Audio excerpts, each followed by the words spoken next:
नवंबर 2024 question paper 23 हमारा तीसरा paper बेटा। आ जाए स्टार्ट करते हैं।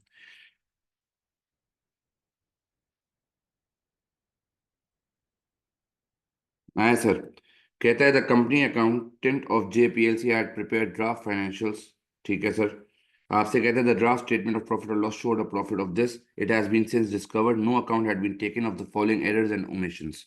तो हमने कुछ गलतियां की हैं बेटा, और हमें जो है वो करेक्शंस करनी है। पहले कहता है calculate the corrected carrying value of property eight 30 June 2024। अगर आप प्रॉपर्टी पे आएंगे बेटा तो ये वर्किंग नंबर 5 दी हुई है आपको। कहता है the property was purchase on 1 July 2021 and had been correctly depreciated for each of the 2 years 30 June 2023 using reducing straight line method at 2%। However, the depreciation charge on property for the year ended 30 June 2024 had been incorrectly calculated using reducing balance method at 10% per annum। आपको carrying value of property ठीक करनी है बेटा। अब sir मैं ये कैसे करूं? सर, आपको प्रॉपर्टी की कॉस्ट बताई हुई है, तो आपको पता होगा कि हम हर साल स्ट्रेट लाइन में बेटा सेम डेप्रिसिएशन चार्ज करते हैं। अब जब हम सेम डेप्रिसिएशन चार्ज करते हैं सर, तो शुरू के 2 साल तो हमने सही डेप्रिसिएशन चार्ज की होगी। तीसरे साल भी हमें करनी स्ट्रेट लाइन थी, लेकिन हमने रिड्यूसिंग की है। अब सुनिएगा जरा, आसान सा पार्ट है बेटा। सबसे पहले तो आप ये चेक करो एक्चुअल डेप्रिसिएशन बनती कितनी है बेटा। तो एक्चुअल डेप्रिसिएशन बनती है सर 60,000 का 2% इंटू 3 साल बेटा। क्योंकि मैं 2024 पे खड़ा हूं, मैंने 2021 में एसेट खरीदा था। पहली डेप्रिसिएशन 22 में लगेगी, फिर 23 में लगेगी, फिर 24 में लगेगी। तो मुझे बता देंगे मेरा actual depreciation, actual accumulated depreciation की मैं ये लिख सकता हूं, एक्चुअल अक्यूमुलेटेड डेप्रिसिएशन। हाँ भाई, कितना आ रहा है सर? सर 3600 आ रहा है। अच्छा सर, आपने कितना चार्ज किया है? सर, जितना भी चार्ज किया हो हमें उससे कोई जो है वो लेना देना नहीं है। हमारी करेक्टेड वैल्यू ऑफ प्रॉपर्टी कितनी आएगी बेटा? सर 60,000 कॉस्ट है, और 3600 जो है बेटा हमारी डेप्रिसिएशन है। जरा बता देंगे सर कितनी आती है मेरी corrected value of property? 56,400। Sir क्या ये क्लियर है? हमें जल्दी से बताएं। हाँ दोस्त। उसके बाद कहता है कैलकुलेट द रिवाइज प्रॉफिट। तो सर हम ड्राफ्ट प्रॉफिट से स्टार्ट करेंगे। सर हमारा ड्राफ्ट प्रॉफिट कितना है? आ जाए स्टार्ट कर लेते हैं बेटा। सर हमारा ड्राफ्ट प्रॉफिट है 83,250। सर आ जाए एडजस्टमेंट्स कर लेते हैं। पहली एडजस्टमेंट बोलता है closing inventory had been understated by 2000। हमने पढ़ा है बेटा, क्लोजिंग इन्वेंट्री बढ़ती है तो प्रॉफिट बढ़ता है, तो मुझे क्लोजिंग इन्वेंट्री को बढ़ाना पड़ेगा, तो ऑटोमेटिकली मेरा प्रॉफिट क्या हो जाएगा? बढ़ जाएगा। तो आप ऐड करते हैं बेटा, क्लोजिंग इन्वेंट्री इंक्रीज बेटा 2000 से। सर उसके बाद सर उसके बाद आपसे कहता है admin expenses included an interim dividend of 3% that had been paid on 1 April. Sir, interim dividend is not an expense, it is a distribution. ठीक है। तो मैं क्या करूंगा बेटा? सर मुझे जो है वो ट्रायल बैलेंस की वैल्यू एडजस्ट करने की जरूरत नहीं है फॉर द टाइमिंग, क्योंकि हमें प्रॉफिट सही करना है। वो देख लेंगे बाद में, अगर हमें कुछ और रिक्वायरमेंट करनी होगी तो। SOFP बनानी है तो ठीक है सर, मैं बाद में एडजस्ट कर लूंगा, या चलें अभी एडजस्ट कर ही लेते हैं, अब आपने कह दिया है तो। सर इन्वेंट्री है मेरा 83,900। सर करेक्टेड इन्वेंट्री निकाल लेते हैं, यहाँ डब्बा दिया हुआ है। करेक्टेड इन्वेंट्री 83,900 प्लस 2000 बेटा, कितना आ गया? 85,900 आ गया सर। तो SOFP में भी काम आ जाएगा हमें ये। सर उसके बाद आपसे कहते हैं administrative expenses included in interim dividend of 3% that has been paid. Sir आप जाकर चेक करें, आपका शेयर कैपिटल है 70,000। सर 70,000 का 3% निकालें ज़रा। Sir dividend, sir interim dividend 70,000 का 3% 2100 आता है बेटा। एडमिन एक्सपेंस में आपने इंक्लूड कर लिया है बेटा इसको। सर अगर एडमिन एक्सपेंस में इंक्लूड कर लिया है तो एक्सपेंस को बढ़ा दिया है, तो प्रॉफिट कम हो गया होगा। सही करने के लिए क्या करूंगा? प्रॉफिट को बढ़ा दूंगा। एड इंटरिम डिविडेंड 2100 से बेटा। सर एडमिन एक्सपेंसेस की भी वैल्यू निकाल लेंगे, अभी मैं नहीं निकाल रहा बेटा, फिर निकालते हैं ठीक है। उसके बाद कहता है an amount of 1250 prepaid on distribution cost had been treated as an accrual. अब बेटा सुनना बहुत गौर से, सर रॉन्ग साइड हो गई है। सर रॉन्ग साइड हुई है, प्रीपेड को अक्रूवल बना दिया है। मैंने आपको बताया था बेटा, प्रीपेड से होता क्या है, प्रीपेड से एक्सपेंस कम होता है बेटा। प्रीपेड से एक्सपेंस क्या होता है, कम होता है। हमने, और एक्सपेंस कम होता है तो प्रॉफिट बढ़ता है। हमने अगर प्रीपेड को अक्रूवल बना दिया, यानी हमने अपने एक्सपेंस को बढ़ा दिया है, तो हमारा प्रॉफिट कम हो गया होगा। तो सही करने के लिए क्या करूंगा, प्रॉफिट को बढ़ाऊंगा, बट विद डबल अमाउंट, क्योंकि रॉन्ग साइड है बेटा। तो सर 1250 वाली जो चीज है वो एड बैक हो जाएगी, prepaid recorded as accrual. Sir 1250 into two, 2500 आ जाएगा। 2500 ही आ रहा है ना, देख लें। उसके बाद कहता है bank loan had been repaid on 30 June 2024। Sir bank loan जो है वो आपने 30 जून 2024 को रीपे किया है। सर अगर आपने जो है वो 2024 को रीपे किया है तो ठीक है, देख लेंगे हम। इंटरेस्ट की कोई बात कर नहीं रहा बेटा, मेरे प्रॉफिट से इसका कोई ताल्लुक नहीं है। सर आप प्रॉपर्टी पे आए। सर प्रॉपर्टी में, सर प्रॉपर्टी में आपने डिप्रिसिएशन कितनी रिकॉर्ड की है। सर कंपनी ने गलती से 8160 डिप्रिसिएशन रिकॉर्ड कर ली है। एक्चुअल में रिकॉर्ड कितनी करनी चाहिए थी बेटा, एक्चुअल में रिकॉर्ड 3600 करनी चाहिए थी। सर हमने कितने से ज्यादा डिप्रिसिएशन रिकॉर्ड की है, जरा निकालोगे बेटा। हाँ दोस्त, 4560। सर हमने डेप्रिसिएशन 4560 से ज्यादा रिकॉर्ड कर दी है, तो हमारा प्रॉफिट कम हो गया होगा, हमें ऐड करना पड़ेगा, ऐड डेप्रिसिएशन। ओवरस्टेटेड, ओवरस्टेट कर दी थी ना बेटा। सर 8160 माइनस 3600, सर कितना आ गया ये, सर 4560। सर उसके बाद कहता है taxation liability at 30 June had been over estimated by 3000। Sir आपने टैक्स को ज्यादा रिकॉर्ड कर दिया है, प्रॉफिट कम हो गया होगा। सही करने के लिए क्या करूंगा, टैक्स को कम करूंगा, जैसे ही टैक्स कम होगा मेरा प्रॉफिट बढ़ जाएगा। तो ऐड बैक कर लें बेटा टैक्स। मैंने आपको बताया था बेटा, यूजुअली नहीं देता बट अब देना शुरू हो गया है, तो आप लोगों को आदत हो जानी चाहिए कि प्रॉफिट बिफोर, ये प्रॉफिट फ्रॉम ऑपरेशन से जब आप लेस करते हैं फाइनेंशियल चार्जेस, तो प्रॉफिट बिफोर टैक्स आता है, उसमें से लेस करेंगे टैक्स, तो प्रॉफिट आफ्टर टैक्स आएगा, जो कि आपका प्रॉफिट फॉर द ईयर होगा। तो बता देंगे जरा रिवाइज प्रॉफिट कितना आ रहा है सर मेरा, 97410। अब आए, मैं जरा वर्किंग्स पहले देखता हूँ, मुझे एडमिन एक्सपेंसेस और मैं चेंज करना है। वैसे तो एडमिन एक्सपेंसेस को चेंज करने की जरूरत नहीं है बेटा, क्योंकि हमें यहाँ एसओएफपी बनानी है, ठीक है। लेकिन सर जब मैं लेकिन सर जब मैं जो है वो इसकी बात करूंगा, किसकी सर, सर आपके पास लोन वोन वगैरह सब दिया हुआ है, ठीक है सर एसओएफपी बना लेते हैं, आ जाएं, बनाते हैं एसओएफपी।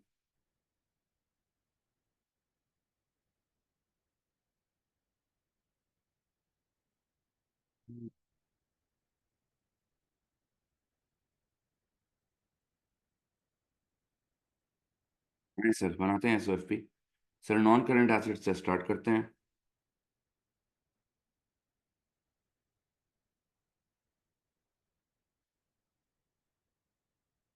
सर आपको दिया हुआ है प्रॉपर्टी। सर 60,000 की कॉस्ट है। मैं करेक्टेड डेप्रिसिएशन अक्यूमुलेटेड लूंगा विच इज 3600, जरा माइनस करके बता देंगे बेटा कितना आता है। उसके बाद प्लांट एंड इक्विपमेंट 137,000 का है बेटा, ये आ रहा है 54,600, हम वैसे ही निकाल चुके हैं बेटा।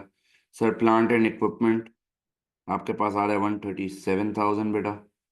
सर लेस कर देंगे डेप्रिसिएशन, सर कितनी है, 66,940 बेटा। सर ये गलत वैल्यू है, कितनी है, 56,400, ठीक है। मुझे इसकी नेटबुक वैल्यू बता दें बेटा, प्लांट एंड इक्विपमेंट की कितनी आ रही है, प्लांट एंड इक्विपमेंट की नेटबुक वैल्यू 70060। सर ज़रा टोटल करके बता दें कितना आ रहा है, नॉन करंट एसेट्स का टोटल 126,460। सर करंट एसेट्स पे आ जाते हैं। सर क्लोजिंग इन्वेंट्री दी हुई है, क्लोजिंग इन्वेंट्री को एडजस्ट कर लिया है बेटा मैंने नीचे, मैंने नई, ऊपर सॉरी, वर्किंग में, वर्किंग नंबर 1 बेटा। सर ये नहीं मेरी नई क्लोजिंग इन्वेंट्री की वैल्यू विच इज 85,900। सर उसके बाद ट्रेड रिसीवेबल्स है बेटा, देखिएगा। सर ट्रेड रिसीवेबल्स कितना है, सर ट्रेड रिसीवेबल्स ये आ रहा है बेटा 32680।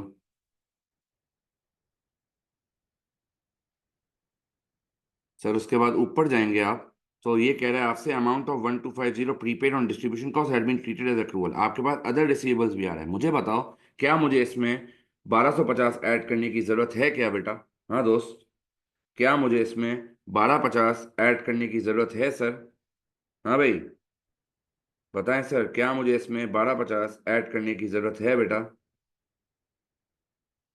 बिल्कुल सर, आपको ऐड करना पड़ेगा, क्योंकि इसने अक्रूवल ट्रीट कर लिया होगा बेटा। तो मुझे जो है वो अदर रिसीवेबल्स की अमाउंट नहीं निकालनी पड़ेगी। आ जाएं, अदर रिसीवेबल्स।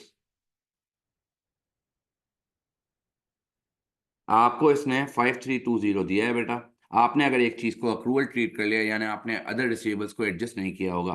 जरा बता देंगे मेरे पास नई अमाउंट कितनी आती है? हाँ दोस्त, 6570। सर ले लें अदर रिसीवेबल्स की अमाउंट। वर्किंग नंबर 3 कितनी थी? कितनी थी भाई? कितनी है भाई, बता दो यार। 6570। ओके, ऐड कर लो बेटा। बेटा ठीक है ना, मुझे यहाँ भी दी हुई है वर्किंग्स की जगह, तो मैंने यहाँ कर लिया, क्या फर्क पड़ता है उससे? कहीं पे भी करो, वर्किंग तो वर्किंग है ना दोस्त। बता दें बेटा कितना आ रहा है? 125150। कोई कैश या बैंक शैंक तो नहीं है? जरा देख लो भाई। सर बैंक है 1980, बिल्कुल बैंक है 1980।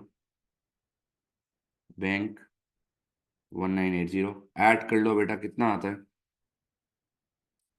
ऐड कर लो बेटा, कितना आता है? ओवरड्राफ्ट किधर है? कैसे, एक सेकंड रुक जाओ।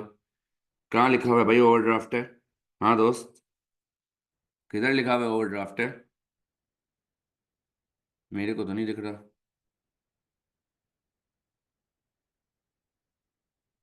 किधर दिख रहा है भाई? लो,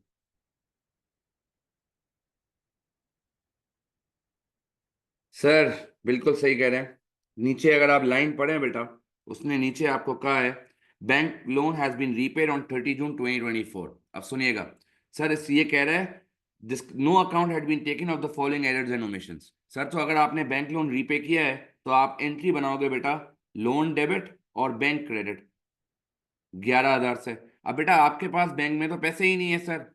आपके पास तो बैंक में पैसे ही नहीं है, 1980 है। तो अगर आप लोन पे करोगे सर, तो आपको करेक्टेड बैंक की अमाउंट निकालनी पड़ेगी। तो ये जो 1980 पॉजिटिव है, इसमें से -11,000 कर देंगे, तो अब आपका नेगेटिव बैंक आ जाएगा, विच इज ओवरड्राफ्ट। तो बताएं सर कितना आता है? 9020।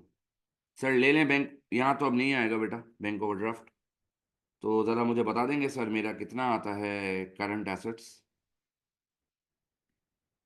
कितना आता है? 125 कुछ आ रहा था, बता देंगे जरा। 125150 ऐड करो बेटा इसमें। टोटल एसेट्स कितने आ गए सर मेरे? 251610। सर इक्विटी एंड लाइबिलिटीज पे आ जाते हैं। सर इक्विटी एंड लाइबिलिटीज पे आ जाते हैं। ऑर्डिनरी शेयर्स आपके पास आ रहा है सबसे पहले। सर ऑर्डिनरी शेयर्स 70,000 था। सर उसके बाद आप आए, सर उसके बाद आप आए तो शेयर प्रीमियम आ रहा है बेटा 4280 का। सर ले लें शेयर प्रीमियम 4280 का। शेयर प्रीमियम 4280 का। अब रिटेन अर्निंग्स पे आओ बेटा। सर मुझे रिटेन अर्निंग्स एडजस्ट करनी पड़ेंगी, क्योंकि मेरी रिटेन अर्निंग्स गलत है। देखिए यहाँ मैं यहाँ वर्किंग करता हूँ, स्टेटमेंट ऑफ रिटेन अर्निंग्स। आपको मैंने कहा था बेटा, जब भी एग्जामिनर सोशी नहीं बनवाएगा, आपको जो है वो स्टेटमेंट ऑफ रिटेन अर्निंग्स बनानी पड़ेंगी। सर आपका रिटेन अर्निंग्स का जो वैल्यू है, जो ट्रायल बैलेंस में गिवन है, वो कितना है? जरा आओ चेक करते हैं। सर आपके पास रिटेन अर्निंग्स में जो सवाल है वो 122300 है। बहुत गौर से सुनिएगा बेटा। सर सबसे पहले तो 122300, इसमें से आप लेस कर दें ड्राफ्ट प्रॉफिट, जो कि गलत था बेटा, गलतियों वाला था। और आप इसमें ऐड कर देंगे करेक्टेड प्रॉफिट। दूसरा सर, सर आपने नीचे डिविडेंड को सर आपने नीचे डिविडेंड को एडमिन एक्सपेंस ट्रीट कर लिया था, तो आपने जाहिर सी बात है रिटेन अर्निंग्स में से तो एडजस्ट किया ही नहीं होगा, तो आपको यहाँ लेस इंटरिम डिविडेंड करना पड़ेगा। सर आपने जब करेक्टेड प्रॉफिट ले लिया और आपने जब ड्राफ्ट प्रॉफिट हटा दिया, तो डिविडेंड अलग से क्यों एडजस्ट करूंगा? क्योंकि सर आपने करेक्टेड प्रॉफिट में डिस्ट्रीब्यूशन कॉस्ट को सही किया है, आपने डिविडेंड रिकॉर्ड नहीं किया बेटा। सर मेरा ड्राफ्ट प्रॉफिट है कितना? सर आपका जो ड्राफ्ट प्रॉफिट है वो था 83250, जो मैं लेस कर रहा हूं बेटा। और आपका जो करेक्टेड प्रॉफिट है दैट इज 97410, वो मैं ऐड कर रहा हूं। और सर इंटरिम डिविडेंड था मेरा कितना था, 2100 था, कितना था जरा चेक कर लो, 2100 था सर। मैं ये एडजस्टमेंट्स कर रहा हूं बेटा, उसके बाद जो है मेरे पास निकलेगा करेक्टेड रिटेन अर्निंग्स, जरा बताएंगे मेरा करेक्टेड रिटेन अर्निंग्स कितना आता है। हाँ भाई, 134360। सर कर लें ऐड, 134360। सर वर्किंग का रेफरेंस देंगे हम, नीचे ऊपर 4 वर्किंग्स हुई है ना, 5वीं working, working number 5। Proper examiner को बेटा देना रेफरेंस। सर ऐड कर लें ज़रा इसको और मुझे बता दें मेरे पास कितना आ रहा है इक्विटी, 208640। सर क्या मेरे पास कोई नॉन करंट लाइबिलिटी है? नहीं सर, आपने नॉन करंट लाइबिलिटी रीपे कर दी है, लिखा था बेटा ऊपर उसने। जब नॉन करंट लाइबिलिटी रीपे कर दी है तो अब कुछ बचा ही नहीं सर, करंट लाइबिलिटी पे आए। Trade payables, other payables, sir bank overdraft, और sir taxation. Sir trade payables तो सिंपल है, आ जाओ ले लेते हैं। सर ट्रेड पेबल्स है 21450, 21450 बेटा। सर अदर पेबल्स आ जाएं, जब आपने अक्रूड बनाया था बेटा तो इसमें आपने शामिल कर लिया होगा 1250, तो मुझे हटाना पड़ेगा। मैं अदर पेबल्स की नई अमाउंट निकाल रहा हूं, देख लें, वर्किंग 6, अदर पेबल्स। ये सारी वर्किंग डब्बे में करके दिखानी है सर इसको। सर अदर पेबल्स है 3150, कर दें माइनस 1250, बताएंगे कितनी आती है अपडेटेड फिगर? 1900 बेटा, ले लो। सर बैंक ओवरड्राफ्ट वर्किंग 4 कर चुका हूं बेटा, ये रही ऊपर वर्किंग की है मैंने, ये रही 9020। नोया सुन लें, नोया मेरे पास बैंक है 1980 का। आपसे कह रहा है loan has been repaid on 30 June, और क्योंकि हमने कोई अकाउंट फॉर नहीं किया है इसका मतलब आपने पेमेंट अभी ऊपर से एडजस्टेड नहीं है। तो मैंने 1980 का मेरा पॉजिटिव था, पेमेंट 11,000 की है, तो मेरा positive bank has been converted into overdraft. क्या ये क्लियर है नोया?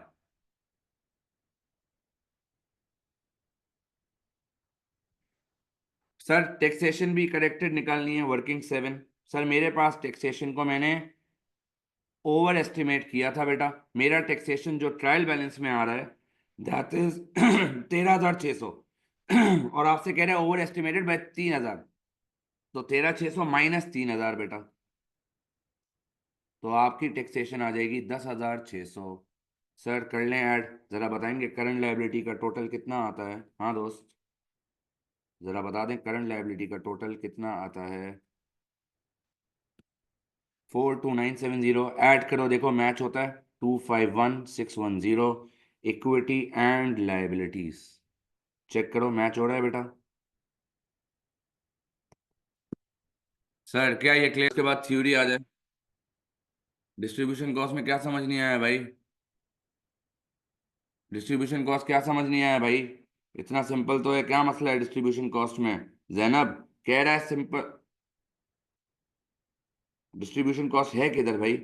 डिस्ट्रीब्यूशन कॉस्ट में तो कोई चेंज ही नहीं आया, तो क्या समझाऊं इसमें? हाँ जैनब, 1250 वाला, अच्छा ये कह रही है, ये कह रहा है 1250 prepaid on distribution had been treated as an accrual. Prepaid से, प्रीपेड अगर आपको याद हो हम लेस करते थे ट्रायल बैलेंस से, तो लेस करने से हमारा एक्सपेंस क्या होगा? कम। प्रॉफिट क्या होगा? बढ़ जाएगा। ऐसा ही है। आपसे कहता है had been treated as an accrual, तो हमने एक्सपेंस को बढ़ा दिया होगा और हमने प्रॉफिट को कम कर दिया होगा। अगर आपको याद हो मैंने सस्पेंस में आपको ओरिजिनल एंट्रीज पढ़ाई थी बेटा, किसकी? सर प्रीपेड और अक्रूड की, दोबारा समझ लें, रिफ्रेश हो जाएगा। जब भी ओरिजिनल एंट्री प्रीपेड की और अक्रूड की क्या बनती है ये सुन लें बेटा, मैं दोबारा बता देता हूं, मैंने वैसे पढ़ाया है आपको, आ जाए। सर प्रीपेड का मतलब क्या होता है? सर प्रीपेड का मतलब होता है आपने एडवांस पेमेंट कर दी है। तो प्रीपेड आप करते क्या हो, जब आप एडजस्टमेंट करते हो तो आप प्रीपेड को करते हो लेस, यानी लेस से आपका एक्सपेंस क्या होगा? आपका एक्सपेंस कम हो जाएगा। तो मैं प्रीपेड की ओरिजिनल एंट्री हमेशा क्या बनाता हूं? एक्सपेंस क्रेडिट, क्योंकि आपको एक्सपेंस को कम करना है, और other receivable debit. Other receivable debit क्यों? क्योंकि आपका एसेट है बेटा, ये एंट्री बनती है ओरिजिनल प्रीपेड की। और अक्रूड की ये ओरिजिनल एंट्री बनती है। अक्रूड क्या होता है? एक्सपेंस में ऐड होता है, तो आपका एक्सपेंस अक्रूड से बढ़ता है, तो आप एक्सपेंस को डेबिट करते हो बेटा, और आप अदर पेबल्स को क्रेडिट करते हो, क्योंकि क्योंकि सर लायबिलिटी है हमारी। जैनब क्या ये बात क्लियर है? हाँ जैनब, तो अब अगर मैंने प्रीपेड को अक्रूड बना दिया है, अगर मैंने प्रीपेड को अक्रूड बना दिया है, तो मुझे एक्सपेंस को करना चाहिए था क्रेडिट, मैंने कर दिया है डेबिट, रॉन्ग साइड हो गई है दोस्त, तो डबल से करूंगा। हाँ भाई, क्या ये सबको क्लियर है सर? इनकम के केस में क्या करूंगा सर? ऑपोजिट कर दूंगा, इनकम के केस में ऑपोजिट हो जाएगा बेटा। प्रीपेड से आपकी इनकम कम होती है बेटा, तो इनकम डेबिट और अदर पेबल्स क्रेडिट, क्योंकि advance income is your liability. और अक्रूड इनकम के केस में एंट्री रिवर्स हो जाएगी, अदर रिसीवेबल डेबिट होगा क्योंकि आपके पैसे हैं बेटा, और इनकम क्रेडिट हो जाएगी। तो सर आ जाएं, आगे चलते हैं। आपसे कहता है state three other factors. The directors of JPLC are aware that one factor causing the value of property is wear and tear. State two other factors, मैंने आपको बहुत सारे लिखवाए हैं बेटा, डिप्लीशन, ऑब्सोलेंस, टाइम फैक्टर, बहुत सारी चीजें लिखवाई हैं sir. State the formula for each of the following ratios. Sir इतना आसान, profit margin, sir profit divide by revenue, sales मत लिखना, भंगियों ने पुराना नाम है, multiply by 100। Return on capital employed, sir profit before, या अगर मैं तमीज से अच्छा वाला फॉर्मूला लिखूं तो ऑपरेटिंग प्रॉफिट या profit from operations divide by capital employed multiply by 100।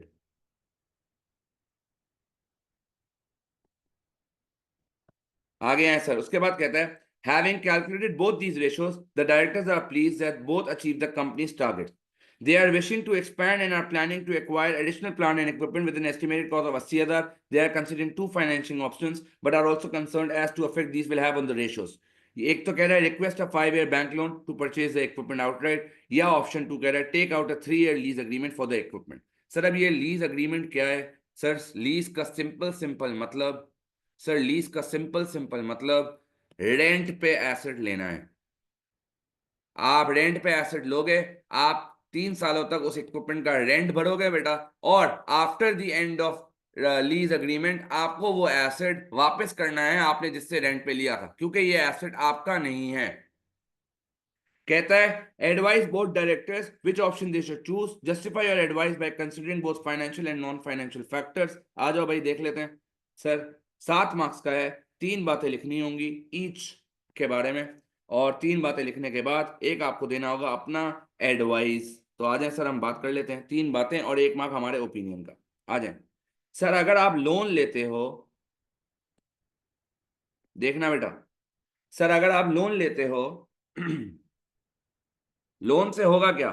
Sir loan से ये होगा, देखना बेटा, सर लोन से ये होगा, अगर मैं 5 year बैंक लोन लेता हूं to purchase the equipment outright, यानी सर ओनरशिप ऑफ एसेट मेरी हो जाएगी, company will have ownership of the asset. यहां पे मैं एसेट का ओनर बनूंगा बेटा।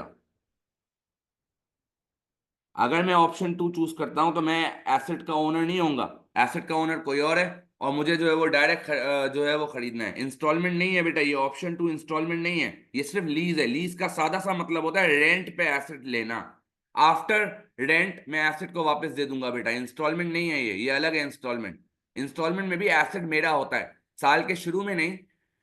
टेक्निकलिटी में जाओगे तो जब बड़े हो जाओगे, सीए में आओगे आप, तो पढ़ोगे 2 तरह की लीजेस होती हैं, finance lease and operating lease. तो फाइनेंस लीज में एसेट मेरा होता है, ऑपरेटिंग में मेरा नहीं होता है, ठीक है, वो बहुत आगे की बातें हैं। यहाँ पे लीज का मतलब सिंपल आपके केस में रेंटल है, आपका एसेट नहीं है, किसी और का एसेट है, ठीक है आशिक। तो अगर मैं ऑप्शन वन चूज करता हूं तो पॉजिटिव क्या होगा? Company will have the ownership of asset. Sir negative क्या हो सकता है? सर आपको इस पे इंटरेस्ट देना पड़ेगा, इंटरेस्ट कॉस्ट आपको देनी पड़ेगी। और इंटरेस्ट कॉस्ट के लिए क्या मुझे जो है वो परसेंटेज दी हुई है? सर आपको परसेंटेज नहीं दी हुई है। तो बस आप नॉर्मली लिख लीजिएगा इंटरेस्ट कॉस्ट बढ़ जाएगी और इससे आपका प्रॉफिट क्या हो जाएगा? कम हो जाएगा। सर और क्या हो सकता है? सर नेगेटिव, सर नेगेटिव ये हो सकता है कि आपको जो है वो आपकी गियरिंग बढ़ जाएगी। मैंने उस दिन भी पढ़ाया था बेटा, आपकी गियरिंग बढ़ जाएगी, और इस गियरिंग से होगा क्या सर? उस गियरिंग से आपके बैंक्रप्सी के चांसेस बढ़ जाएंगे। बहुत सारे पॉइंट्स लिख सकते हो बेटा, ठीक है सर। सर अगर मैं एसेट लीज पे लेता हूं तो क्या होगा? सर अगर मैं एसेट लीज पे लेता हूं तो क्या होगा? अब बेटा सुनो सर, जब मैं एसेट लीज पे लेता हूँ ना, लीज का अरेंजमेंट क्या होता है मैं आपको थोड़ा सा समझाने की कोशिश करता हूँ ताकि आपको समझ आए।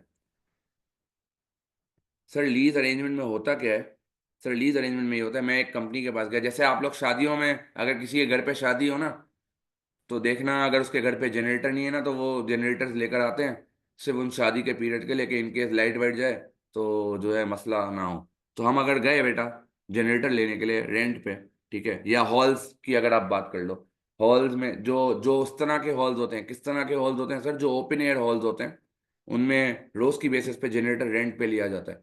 तो मैं अगर जनरेटर रेंट पे लेने गया हूँ बेटा, तो जनरेटर वाली कंपनी मुझे कहेगी भाई ठीक है, हर हर हर साल या हर महीने आपको, एवरी मंथ या एवरी ईयर आपको जो है वो जनरेटर यूज करने के लिए हमें देना है रेंट। इस रेंट को कहा जाता है लीज रेंटल्स बेटा। अच्छा नाम अगर यूज करना चाहते हैं ना तो नाम इज लीज रेंटल्स, लीज के रेंटल्स, ठीक है सर। बाज औकात क्या होता है, अगर आप यूज चीज लेने जा रहे हो तो आप लीज लीज रेंटल्स पे चले जाओगे, ठीक है। कुछ कंपनीज ऐसी होती हैं कि वो नए एसेट आपको देती है रेंट पे। आप जाओ और आप उनको बोलो भाई मुझे नया एसेट रेंट पे चाहिए, मुझे पुराना नहीं चाहिए। पुराना में जो है ना वो बड़े मसले होते हैं, खराब वराब हो गया फिर आप चेंज करने आओगे। तो मैं नया एसेट जो है ना वो रेंटल लेना चाहता हूँ, मैं नया जनरेटर रेंट पे लेना चाहता हूँ। तो वो क्या करते हैं, आपको नया जनरेटर रेंट पे दे देते हैं। 3 साल के लिए हमने लिया है ना यहाँ पे इस केस में, अगर मैं 3 साल के लिए ले रहा हूं, 3 साल के बाद आपको वो ओनर एक ऑप्शन देगा। क्या ऑप्शन देगा सर, ये ऑप्शन देगा कि आपको अगर एसेट अच्छा लग गया है तो आप हमसे बाय कर लो, वरना आप हमें रिटर्न कर दो। जो भी उस वक्त की मार्केट वैल्यू होगी उससे आप बाय कर लो, या जो भी कैरिंग अमाउंट होगी वो उस पर आप बाय कर लो। अगर आपको नहीं बाय करना तो आप रिटर्न कर सकते हो। सर क्या मेरे पास ऑप्शन वन में ये ऑप्शन होगा रिटर्न करने का? हाँ भाई, क्या मैं ऑप्शन वन में एसेट रिटर्न कर सकता हूं अगर मेरा मन भर गया, या अगर अब मेरे को उस एसेट की या इक्विपमेंट का काम नहीं है तो क्या मैं रिटर्न कर सकता हूं? नहीं सर, यहाँ पे आप ओनर हैं। यहाँ आप ओनर नहीं है तो आपके पास at the end of lease agreement option होगा। क्या ऑप्शन होगा सर? कि आप एसेट को वापस कर सकते हैं या आप एसेट को खरीद सकते हैं। तो जो आपको सूटेबल ऑप्शन लगेगा आप वो चूज करोगे। तो मैं क्या लिखता हूं, पॉजिटिव क्या होगा, company will have an option at the end of lease term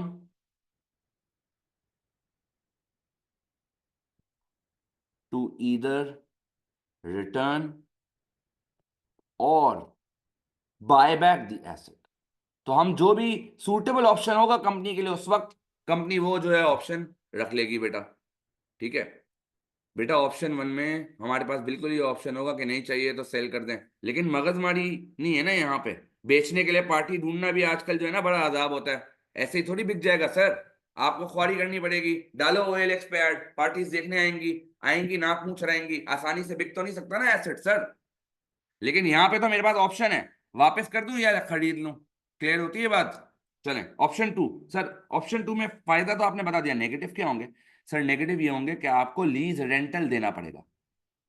lease rental is an expense, expense बढ़ेगा आपका प्रॉफिट कम होगा, ये नेगेटिव है। सर और क्या लिख सकता हूं? सर आप ये लिख सकते हैं,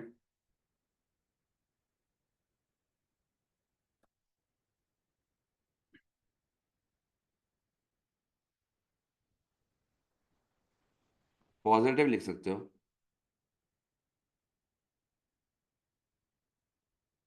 less likely to have a negative impact on return on capital employed. बोला था ना इसने हमारा रिटर्न ऑन कैपिटल एम्प्लॉयड और ये सब बहुत अच्छा जा रहा है। सर यहाँ पे आपका ROC खराब होगा, क्यों? एक तो आप इंटरेस्ट कॉस्ट भी दे रहे हो, आपका प्रॉफिट भी कम होगा। अगर ROC का फॉर्मूला जाकर देखो बेटा, तो आपका एक तो इंटरेस्ट की वजह से आपका प्रॉफिट कम होगा, दूसरा आपका कैपिटल एम्प्लॉयड भी बढ़ जाएगा क्योंकि आपने उधार लिया है सर। तो मेरा ROC कम हो जाएगा। सर ऑप्शन टू में आपका सिर्फ न्यूमिनेटर कम हो रहा है, आपका डिनोमिनेटर नहीं बढ़ रहा बेटा। क्लियर है? नहीं हम डेप्रिसिएशन नहीं करते बेटा, जो लीज वाला एसेट होता है उस पर हम कुछ नहीं करते, हम सिर्फ एसेट इस्तेमाल करते हैं और हम सिर्फ लीज रेंटल देते हैं, उस पर हम डेप्रिसिएशन चार्ज नहीं करते। डेप्रिसिएशन कौन चार्ज करता है? पहली क्लास में बताया था AS में और O लेवल्स में। मिस रानिया आपने तो O लेवल्स भी पढ़ा है मुझसे। हम ओनर हैं, हम चार्ज करेंगे डेप्रिसिएशन। क्या इस लीज वाले इक्विपमेंट का मैं ओनर हूं? हाँ, जब मैं ओनर नहीं हूं तो मैं डेप्रिसिएशन भी चार्ज नहीं कर सकता सर। सर क्या ये सबको क्लियर है? हाँ भाई। सर ओपिनियन में क्या लिखूं? सर मेरे हिसाब से तो सुन लें सर, कंसिडरिंग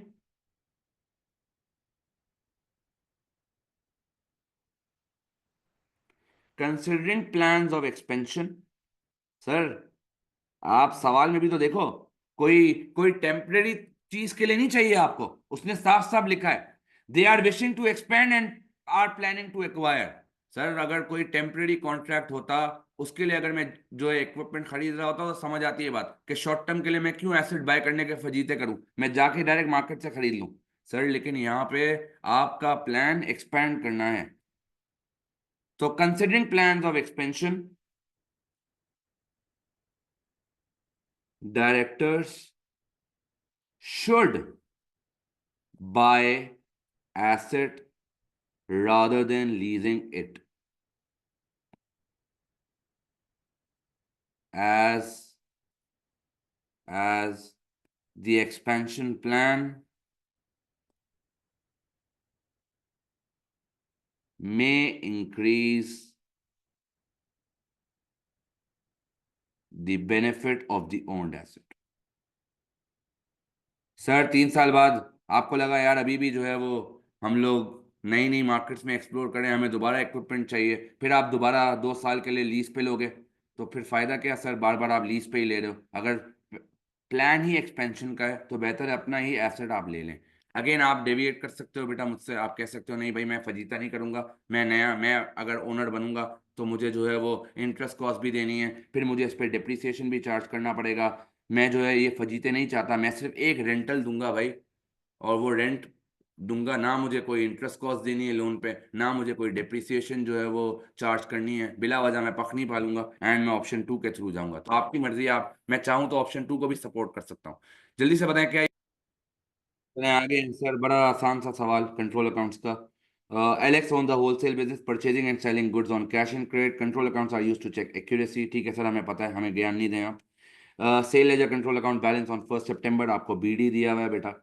सर आपको अमाउंट्स ओड बाय कस्टमर भी दिया हुआ है और अमाउंट ओवर पेड भी दिया हुआ है। याद करें मैंने आपको जब कंट्रोल अकाउंट्स पढ़ाया था, मैंने मेजर बीडी और माइनर बीडी पढ़ाया था, तो ये मेरा मेजर बीडी है बेटा और ये मेरा माइनर बीडी है। माइनर बीडी कब होता है? जब मेरा कस्टमर मुझसे पैसे मांगता है, क्योंकि या तो उसने ओवर पेमेंट कर दी होगी मुझे, या उसने मुझे गुड्स रिटर्न कर दिए होंगे जिसके उसने मुझे पैसे दे दिए हैं बेटा। ठीक है, तो आ जाए सर मेजर बैलेंस बीडी और माइनर बैलेंस बीडी से स्टार्ट करते हैं। सर अब मैं नाम क्या लिखूं सर, क्या मैं एग्जाम में मेजर बैलेंस बीडी या माइनर बैलेंस बीडी नाम लिखूं? नहीं सर, मेजर माइनर मैंने आपको आपकी आसानी के लिए बताया, आप बैलेंस बीडी ही लिखेंगे बेटा। एग्जामिनर को नहीं पता ये मेजर माइनर, ये मेजर निकाला हुआ टर्म है।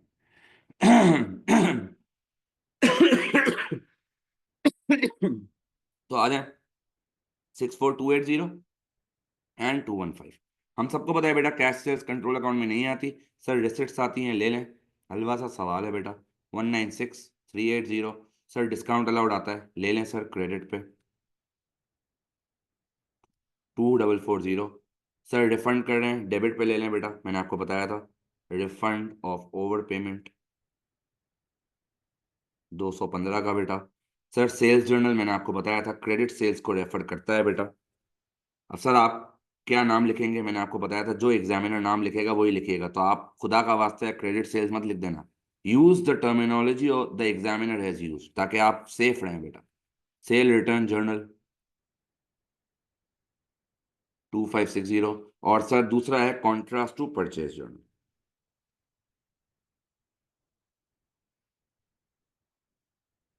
सर जरा मुझे टोटल बता देंगे कितना आता है? हाँ दोस्त, जरा मुझे टोटल बता देंगे बेटा कितना आता है सर? 253235। CD बता दें बेटा कितना आ रहा है? 253235। सर बैलेंस CD कितना आ रहा है? 50490। 50490 मैंने आपको बताया था बेटा, जिसने यहाँ तक किया उसका 1 मार्क कट गया बेटा। बैलेंस CD का मार्क नहीं देता एग्जामिनर, BD का देता है, तो खुदा का वास्ता है ये छोटी छोटी गलतियां मत करके आइएगा। 50,490। सर आ गए हैं सर। उसके बाद आ गया सर रिकंसिलेशन, आ जाए। कहता है on 30 September the following information was available relating to trade payables. तो आपसे ट्रेड पेबल्स का कह रहा है, आपसे कह रहा है फॉलोइंग एरर्स वर डिस्कवर्ड। आ जाए जरा बात कर लेते हैं। कहता है total of purchase return journal 1560 had been entered in purchase ledger control account as 1650। Sir चीख चीख के बोल रहा है गलती कंट्रोल अकाउंट में है। Balance of trade payables account had been overstated by 80। Trade payable account बोल रहा है बेटा, यानी एक ट्रेड पेबल्स की बात कर रहा है। तो सर अगर ट्रेड पेबल्स की बात कर रहा है तो इंडिविजुअल रिकंसिलेशन। सर उसके बाद कहता है refund of 320 to a credit supplier had been correctly recorded in cash book, यानी डे बुक में सही है बेटा, but posted to the credit side of supplier account. Sir credit side पे पोस्ट किया, सप्लायर की इंडिविजुअल में गलती है। सर उसके बाद कहता है total of discount receive column in cash book had been understated. Discount receive column in cash book यानी डे बुक गलत है बेटा, तो कंट्रोल अकाउंट में जाएगा। Interest charge by supplier on an overdue had been omitted from the purchase ledger control account. Sir purchase ledger control account में जाएगा। आए कहता है calculate the corrected total of balances in the purchase ledger. Individual बनाने के लिए कह रहा है बेटा, अभी रिकंसिलेशन का बनाने के लिए कह रहा है, कंट्रोल अकाउंट का नीचे कह रहा है, तो खुदा का वास्ता ये गलती मत करिएगा। आए पहले वाले पे, balance of trade payables account had been overstated by 80। मैंने आपको बताया था बेटा बैलेंस आता है क्रेडिट साइड पे, अगर ओवरस्टेट कर दिया है तो ऑपोजिट पे आना चाहिए। सर पीएलसीए में डेबिट वाला माइनस होता है, तो कर दूं less, less less overstated balance बेटा 80 से।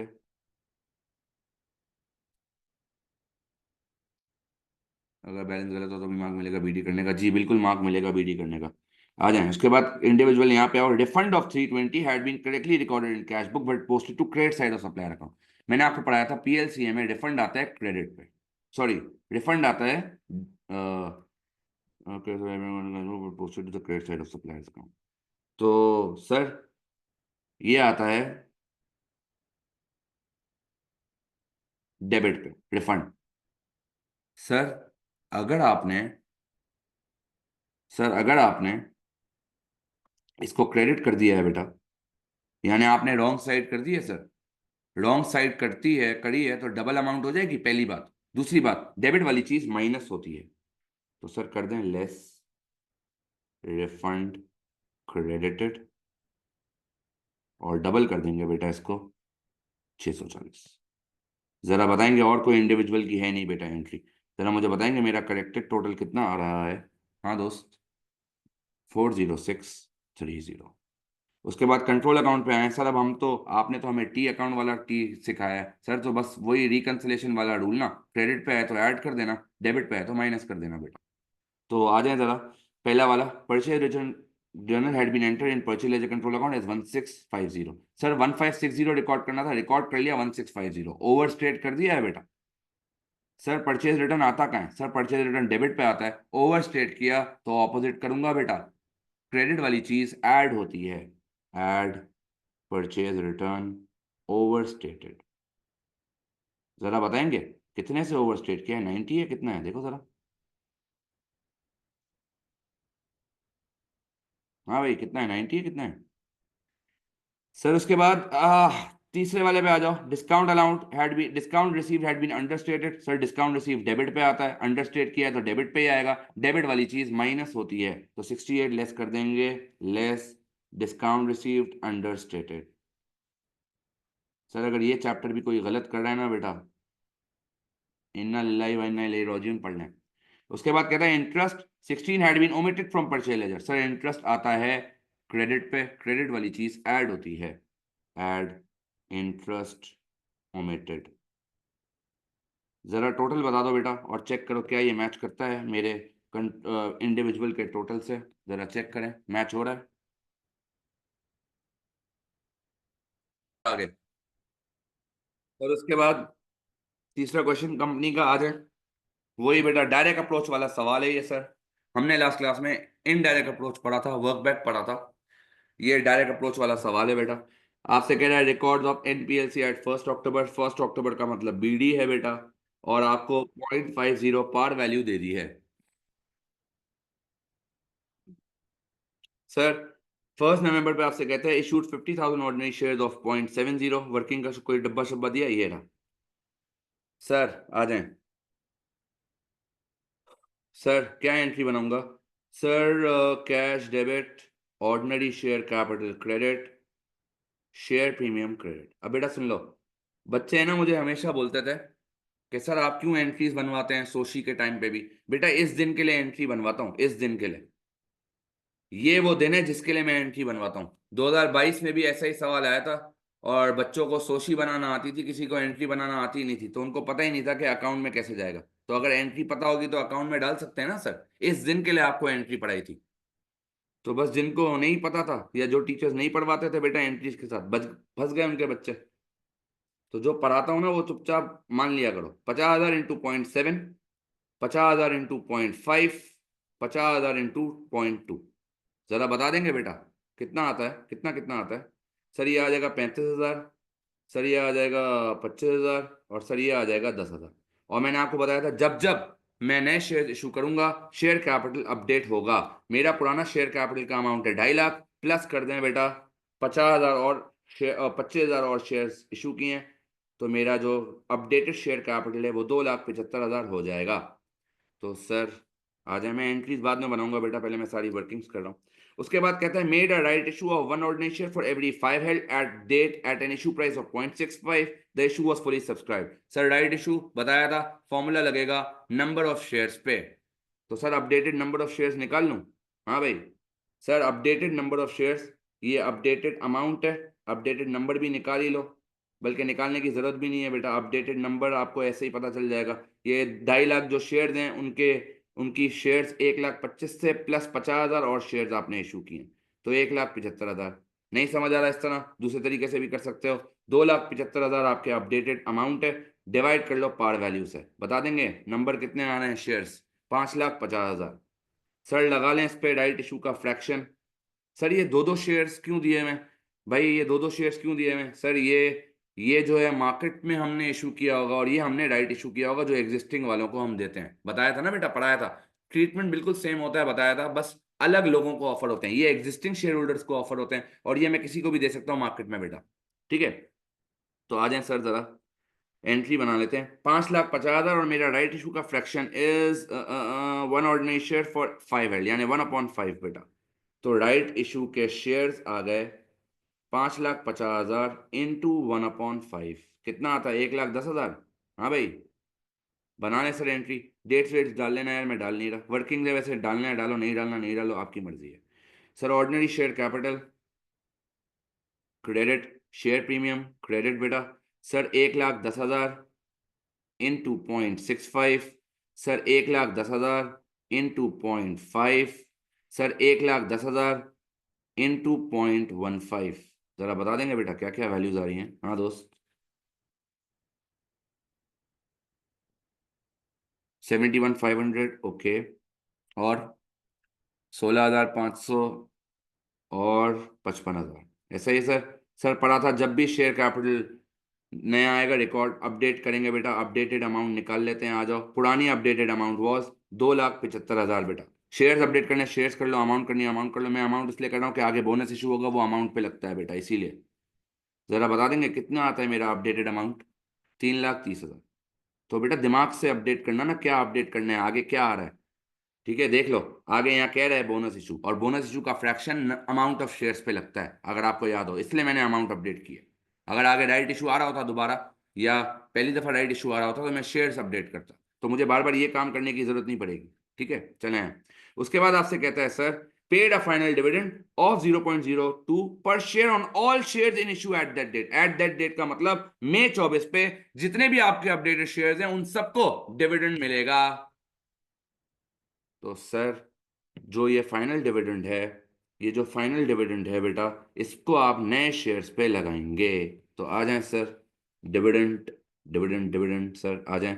3,30,000 परसेंटेज में पर शेयर है। सर पर शेयर है तो नंबर ऑफ शेयर्स पे लगाना पड़ेगा, निकाल लें यार अब नंबर ऑफ शेयर्स। खैर खैर हो गई, क्या कर सकते हैं। अपडेटेड नंबर ऑफ शेयर्स भी निकाल लें। अपडेटेड नंबर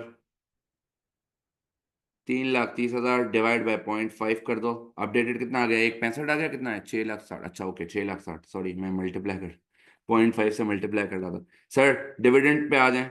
सर 6,60,000 इंटू 0.05, बताओ बेटा कितना आता है? 0.02, सॉरी माय बैड, 0.02। बताओ बेटा कितना आता है? 13,200। सर मैंने आपको एंट्री सिखाई थी, रिटेन अर्निंग्स डेबिट हो जाता है, कैश क्रेडिट हो जाता है 13,200 से। मिस रिदा आधा सवाल निकल गया और आप क्लास जो है ना वो छोड़ के चली गई थी बीच में। सर उसके बाद बोनस इशू है, आ जाओ। बोनस इशू अमाउंट पे लगता है बेटा, मेरी अमाउंट अपडेटेड 3,30,000 है, इनटू आ जाए जरा चेक करते हैं क्या फ्रैक्शन दे रहा है। 1 ordinary share for every 8 held. Sir 1/8 कर दें, कितना आता है बेटा अमाउंट? बोनस इशू की अमाउंट आएगी सर यहाँ से, कितनी आ रही है जरा मल्टीप्लाई करें 1/8। 41,250। सर सबसे पहले किससे फाइनेंस करता हूं? सर सबसे पहले शेयर प्रीमियम से फाइनेंस करते हैं। सवाल में शेयर प्रीमियम है 13,400। सर उसके बाद शेयर प्रीमियम दो दफा बढ़ा है, 13,400 प्लस 10,000, 13,400 प्लस 10,000 23,400 हो गया। उसके बाद 16,500 से बढ़ा है, जरा ऐड करके देखोगे कितने से बढ़ रहा है शेयर प्रीमियम? जरा चेक करो, मुझे अमाउंट बताओ। 39,900 से मेरा शेयर प्रीमियम बढ़ रहा है बेटा। बोनस इशू से पहले मेरे शेयर प्रीमियम की वैल्यू 39900 हो चुकी है। फाइनेंस करना है 41,250, मैक्सिमम मैं 39,900 शेयर प्रीमियम से फाइनेंस कर सकता हूं। तो शेयर प्रीमियम डेबिट 39,900। सर बकिया किससे करूंगा? जनरल रिजर्व है तो जनरल रिजर्व से, वरना रिटेन अर्निंग से। नहीं है जनरल रिजर्व तो रिटेन अर्निंग से करूंगा। जरा बताएं कितना करूंगा फाइनेंस? 41,250 माइनस 39,900 करें तो 1,350 में रिटेन अर्निंग से फाइनेंस करूंगा, ऑर्डिनरी शेयर कैपिटल क्रेडिट। जिन लोगों को समझ नहीं आया शेयर प्रीमियम 39,900 कैसे हुआ, उनके लिए सुन लें। सर बैलेंस शेयर प्रीमियम का 13,400 था, मैंने मार्च में और मैंने नवंबर में, दोबारा सुन लें, 13,400 में नवंबर और मार्च में शेयर प्रीमियम का पैसा आया है, यानी बोनस इशू जुलाई में हो रहा है, जुलाई से पहले आपके शेयर प्रीमियम में दो दफा पैसे आ रहे हैं, तो उनको भी आप अकाउंट फॉर करेंगे। तो 13,400, ये 39,900 कैसे आया? साल के शुरू में 13,400 थे, फिर नवंबर में आपके पास 10,000 और आ गए शेयर प्रीमियम में, फिर आपके पास जुलाई में या जून में जब भी आपके पास फिर से 16,500 आ गए, तो आपका प्रीमियम बिफोर बोनस इशू था 39,900। तो आप पूरे फाइनेंस करेंगे। आ जाए सर, बना लेते हैं अकाउंट्स सिंपल। आ जाए, बैलेंस बीडी से स्टार्ट करते हैं बेटा। सर बैलेंस बीडी है 2.5 लाख। सर आ जाए एंट्रीज डाल लेते हैं। पहली entry ordinary share capital create हो रहा है 25,000 से बेटा, ये देख लो 25 से, फिर 55 से, और फिर जो है वो 41,250 से। 25, 55 और 41,250। आ जाए 25, 55 और 41,250। अब इसको ऐसे मत लिखना, बल्कि नहीं लिख सकते हैं हम। सर यहाँ पे कैश आ जाएगा, सर यहाँ पे भी कैश आ जाएगा, ऑपोजिट नाम आता है ना सर। यहाँ 41,250 मुझे ब्रेक करके लिखना पड़ेगा बेटा, शेयर प्रीमियम और रिटेन अर्निंग्स में, क्योंकि ऑपोजिट नाम आता है ना सर, तो ऑपोजिट पे दो नाम आ रहे हैं।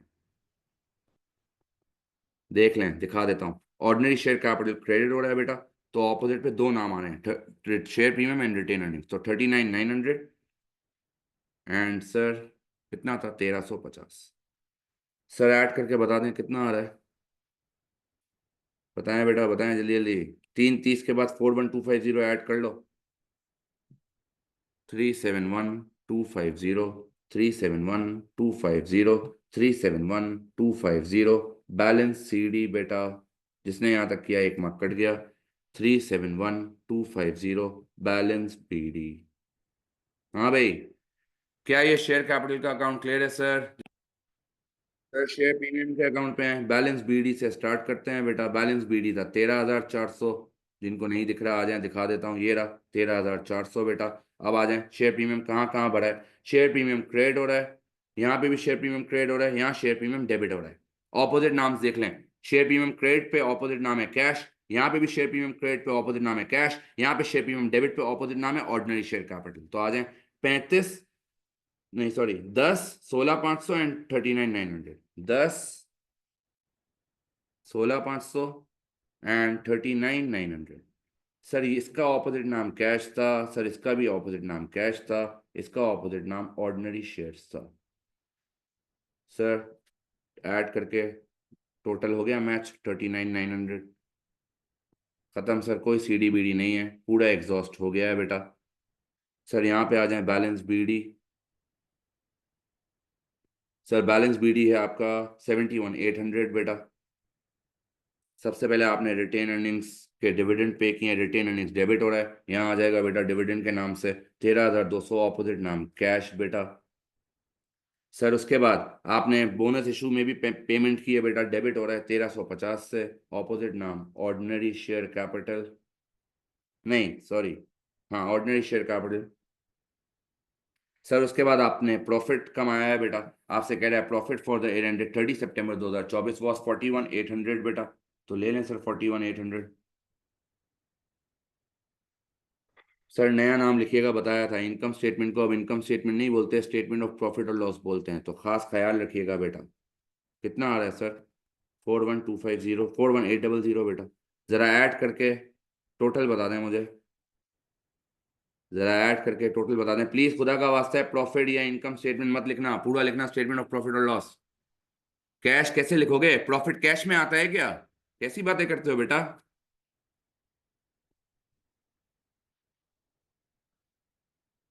इनकम स्टेटमेंट से प्रॉफिट ट्रांसफर होता है बेटा रिटेन अर्निंग्स में, तो आप अगर एंट्री बनाओगे तो ये बनेगी स्टेटमेंट ऑफ प्रॉफिट और लॉस डेबिट और रिटेन अर्निंग्स क्रेडिट, क्योंकि रिटेन अर्निंग्स से प्रॉफिट बढ़ता है बेटा, ये एंट्री बनती है। कैश तो कभी आता ही नहीं है सर, आपकी गलती नहीं है। जब बड़े हो जाओगे ना, A2 में आओगे, तो फिर वहां बताऊंगा बेटा कि जो आप निकालते हैं वो कैश नहीं होता।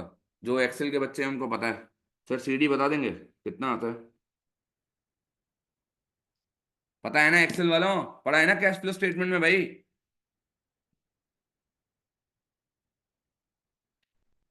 सर जिसने यहाँ तक किया एक मार्क कट गया, बैलेंस BD 99,050। हाँ भाई, क्या ये क्लियर है सर? जल्दी बताएं, हाँ दो।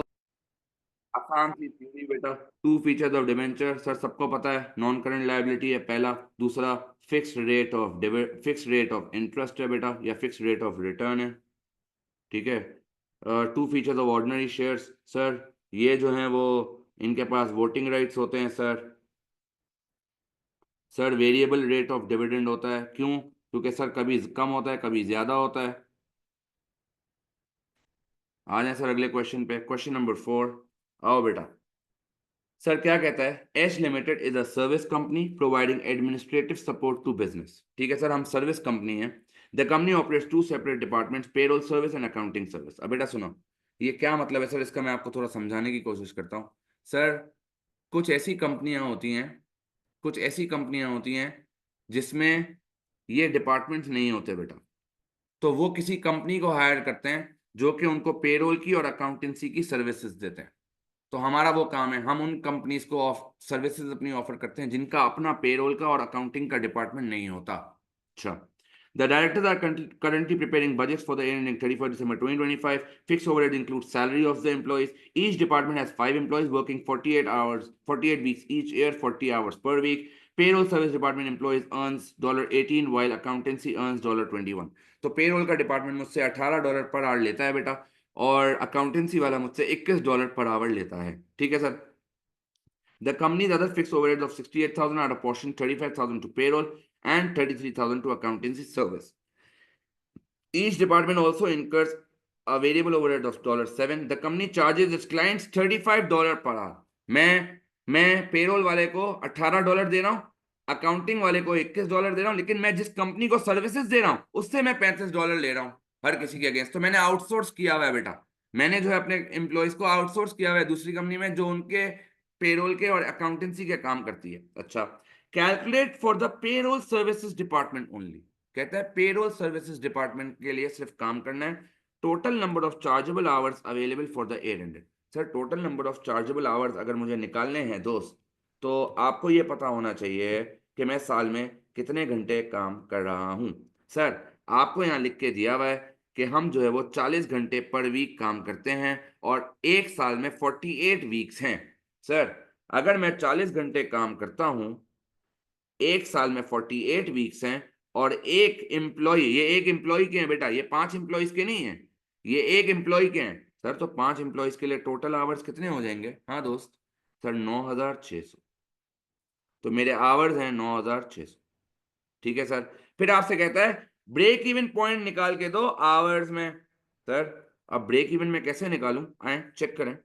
सर सबसे पहले तो उसने आपको कहा था companies fixed overheads include salary of the employees, sir आप ये जो एम्प्लॉयज को सैलरी देते हैं, ये जो आप एम्प्लॉयज को सैलरी देते हैं सर, ये जो है वो आपकी फिक्स कॉस्ट है, वेरिएबल नहीं है बेटा।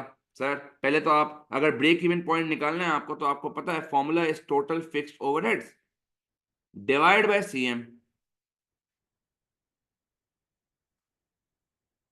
कंट्रीब्यूशन पर यूनिट, ये पर यूनिट होता है बेटा। सर अब सवाल में, सर सवाल में आपको सिर्फ एक वेरिएबल कॉस्ट दी हुई है विच इज $7 पर आवर, और आपको सेलिंग प्राइस दी हुई है 35।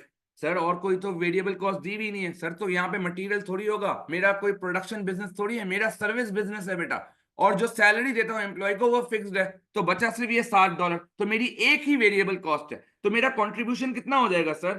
सर आपका कॉन्ट्रीब्यूशन होगा, देखिएगा सर, आपका कॉन्ट्रीब्यूशन होगा 35 माइनस 7, कितना आता है बेटा जरा चेक करो, 28 आएगा मेरे ख्याल से, चेक कर लो फिर भी। और सर फिक्स्ड ओवरहेड्स के लिए क्या करूं? सर फिक्स्ड ओवरहेड्स के लिए आप कर लें, आपको बताया हुआ है $18 हम पेरोल वाले को देते हैं, और $18 के हिसाब से सुनना, $18 के हिसाब से वो बंदा काम कर रहा है 9600 आवर्स बेटा, प्लस और कुछ है, प्लस अदर फिक्स्ड ओवरहेड है 68,000 के, जिनकी एलोकेशन पेरोल की 35,000 है बेटा, तो ये आपकी फिक्स कॉस्ट आ गई। डिवाइड कर दें बेटा सीएम पर यूनिट से विच इज $28, बता देंगे ब्रेक इवन इन आवर्स कितना आ रहा है? हाँ दोस्त, 7421 आवर्स। क्या ये क्लियर है सर?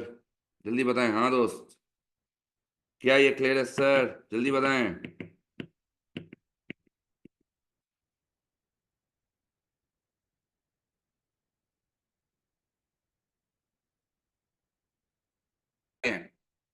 सर उसके बाद क्या बोलता है? कहता है the number of chargeable hours required to produce a profit of 45,000 for the year ending. मैंने आपको पढ़ाया था बेटा ब्रेक इवन में, आपको याद होगा, जब भी इस तरह की कोई बात लिखी हुई होगी ना, फौरन इंडिकेशन आएगी टारगेट प्रॉफिट की। जब भी इस तरह की जो है वो डिस्क्रिप्शन आएगी, जब भी वो आपको खुद से बता देगा ना, बताओ कितनी सेल्स करनी है, बताओ कितने घंटे काम करना है कि इतना प्रॉफिट अचीव हो जाए, याद रखिएगा टारगेट प्रॉफिट के फॉर्मूला की बात कर रहा है।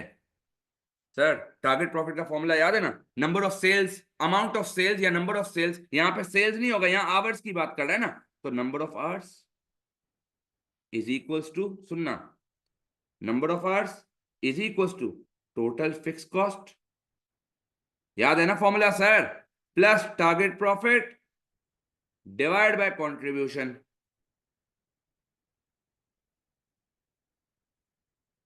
ये फॉर्मूला पढ़ा था सर हमने।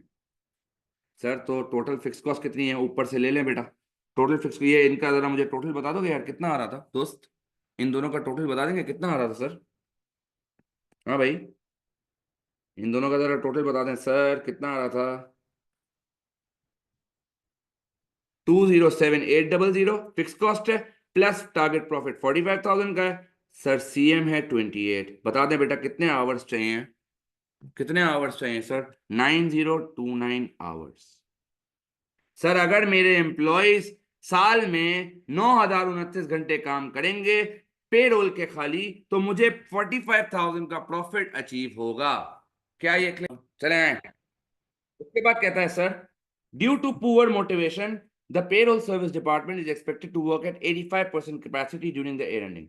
सर मोटिवेशन जो है वो खराब हो गई है, हम अपने एम्प्लॉयज को टाइम पे मतलब सही रेट पे पेमेंट नहीं कर रहे, जिसकी वजह से हुआ क्या है सर? जिसकी वजह से ये हुआ है कि हमारी जो कैपेसिटी है वो 85% हो गई है। अच्छा, सर आपने लिखा कितना था, कितने घंटे आप काम करेंगे? सर आपने लिखा था आप 9600 आवर्स काम करेंगे। सर अगर आपकी कैपेसिटी, सर कैपेसिटी का मतलब क्या है? सर कैपेसिटी का मतलब है आप कम आवर्स काम करोगे, आपको काम करना चाहिए था हफ्ते में जो है वो 40 घंटे, और 48 वीक्स के लिए आप हफ्ते के खाली 35 घंटे काम करके भाग रहे हैं। सर इसका मतलब आपके आवर्स कम होंगे, ये जो एफिशिएंसी की यहाँ बात कर रहा है वो आवर्स की बात कर रहा है। अब सुनना, सुनना बेटा, सर तो अगर आवर्स की बात हो रही है सर, अगर आवर्स की बात हो रही है, यानी अगर मेरे 9600 आवर्स थे, तो अगर मैं 85% पे काम कर रहा हूं बेटा, तो मेरे अपडेटेड आवर्स कितने होंगे जरा बताएंगे? हाँ दोस्त, कितने होंगे सर? सर मेरे अपडेटेड आवर्स होंगे 8160, ऐसा ही है? चेक करिएगा सर, रेवेन्यू सर 8160 आवर्स, और मैं क्लाइंट को चार्ज कर रहा हूं बेटा, मैं क्लाइंट को चार्ज कर रहा हूं $35। बेटा जब मैं क्लाइंट को चार्ज करता हूं ना, क्लाइंट तो एक एक घंटे का हिसाब रखेगा।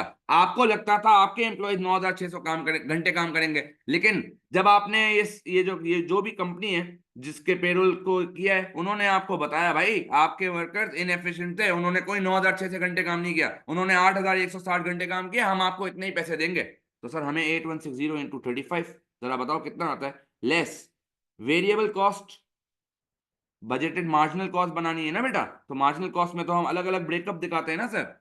सर 285600। सर वेरिएबल कॉस्ट में आपके पास सिर्फ और सिर्फ वेरिएबल ओवरहेड्स आ रहा था, एक ही तो चीज थी बेटा, उसी की बेसिस पे तो कंट्रीब्यूशन निकाला था। सर वेरिएबल ओवरहेड्स है 7 का इंटू 8160, जरा बता दो मेरा कंट्रीब्यूशन कितना आ रहा है। हाँ दोस्त, मेरा कंट्रीब्यूशन कितना आ रहा है? 57120। सर सर कंट्रीब्यूशन बता दें, ये तो आपने वो बता दिया मुझे वेरिएबल ओवरहेड्स, कंट्रीब्यूशन बताएं कितना आ रहा है? 228480। सर लेस फिक्स कॉस्ट, मुझे एक बात बताओ बेटा, क्या मेरी फिक्स कॉस्ट चेंज होगी? हाँ भाई, क्या मैं अपनी फिक्स कॉस्ट को भी 8160 आवर्स से निकालूं? सर क्या मेरी फिक्स कॉस्ट, ये मेरी जो फिक्स कॉस्ट थी कहाँ गया, ये जो मेरी फिक्स कॉस्ट है क्या यही रहेगी? सॉरी ये नहीं, ये 207800, क्या मैं इसको चेंज करूं? सर मैंने आपको पढ़ाया था, हमने बहुत सारे डिसीजन मेकिंग के सवाल किए थे जहां प्रोडक्ट्स बंद हो रहे थे पूरे पूरे और हम फिक्स कॉस्ट सेम रख रहे थे, तो यहां तो फिर भी आवर्स काम हो रहे हैं। सर आपका लेबर चाहे 9600 घंटे काम करे, चाहे वो 8160 आवर्स काम करे, चाहे वो 10,000 घंटे काम करे, आपकी फिक्स कॉस्ट हमेशा सेम रहेगी। Fix cost is not attributable to the units और आवर्स, तो आपकी फिक्स कॉस्ट वही रहेगी बेटा। कितनी सर? 207800। जरा बता दे सर कितना प्रॉफिट आ रहा है। हाँ भाई 20680।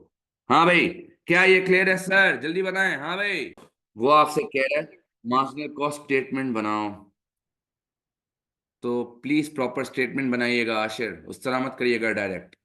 रेवेन्यू 35 से क्यों मल्टीप्लाई हुआ? मैं यहाँ लिखा हुआ था इतना बड़ा बड़ा कि हम अपने क्लाइंट को $35 पर घंटा चार्ज करते हैं, तो यही हमारा रेवेन्यू होगा ना जैनब।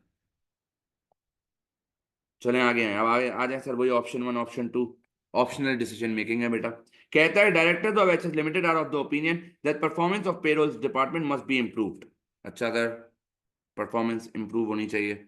एंड $18 पर आवर, कौन सा 18 भाई, किधर से बात बोल रही हैं आप? 18 कहाँ है? 18 मैंने कहाँ लिखा है 18 कहीं पे भी? ये 18 की बात करी है? अबे ये मैं अपने लेबर को देता हूं, मैं अपने लेबर को 18 दे रहा हूं और मैं कंपनी से $35 चार्ज कर रहा हूं।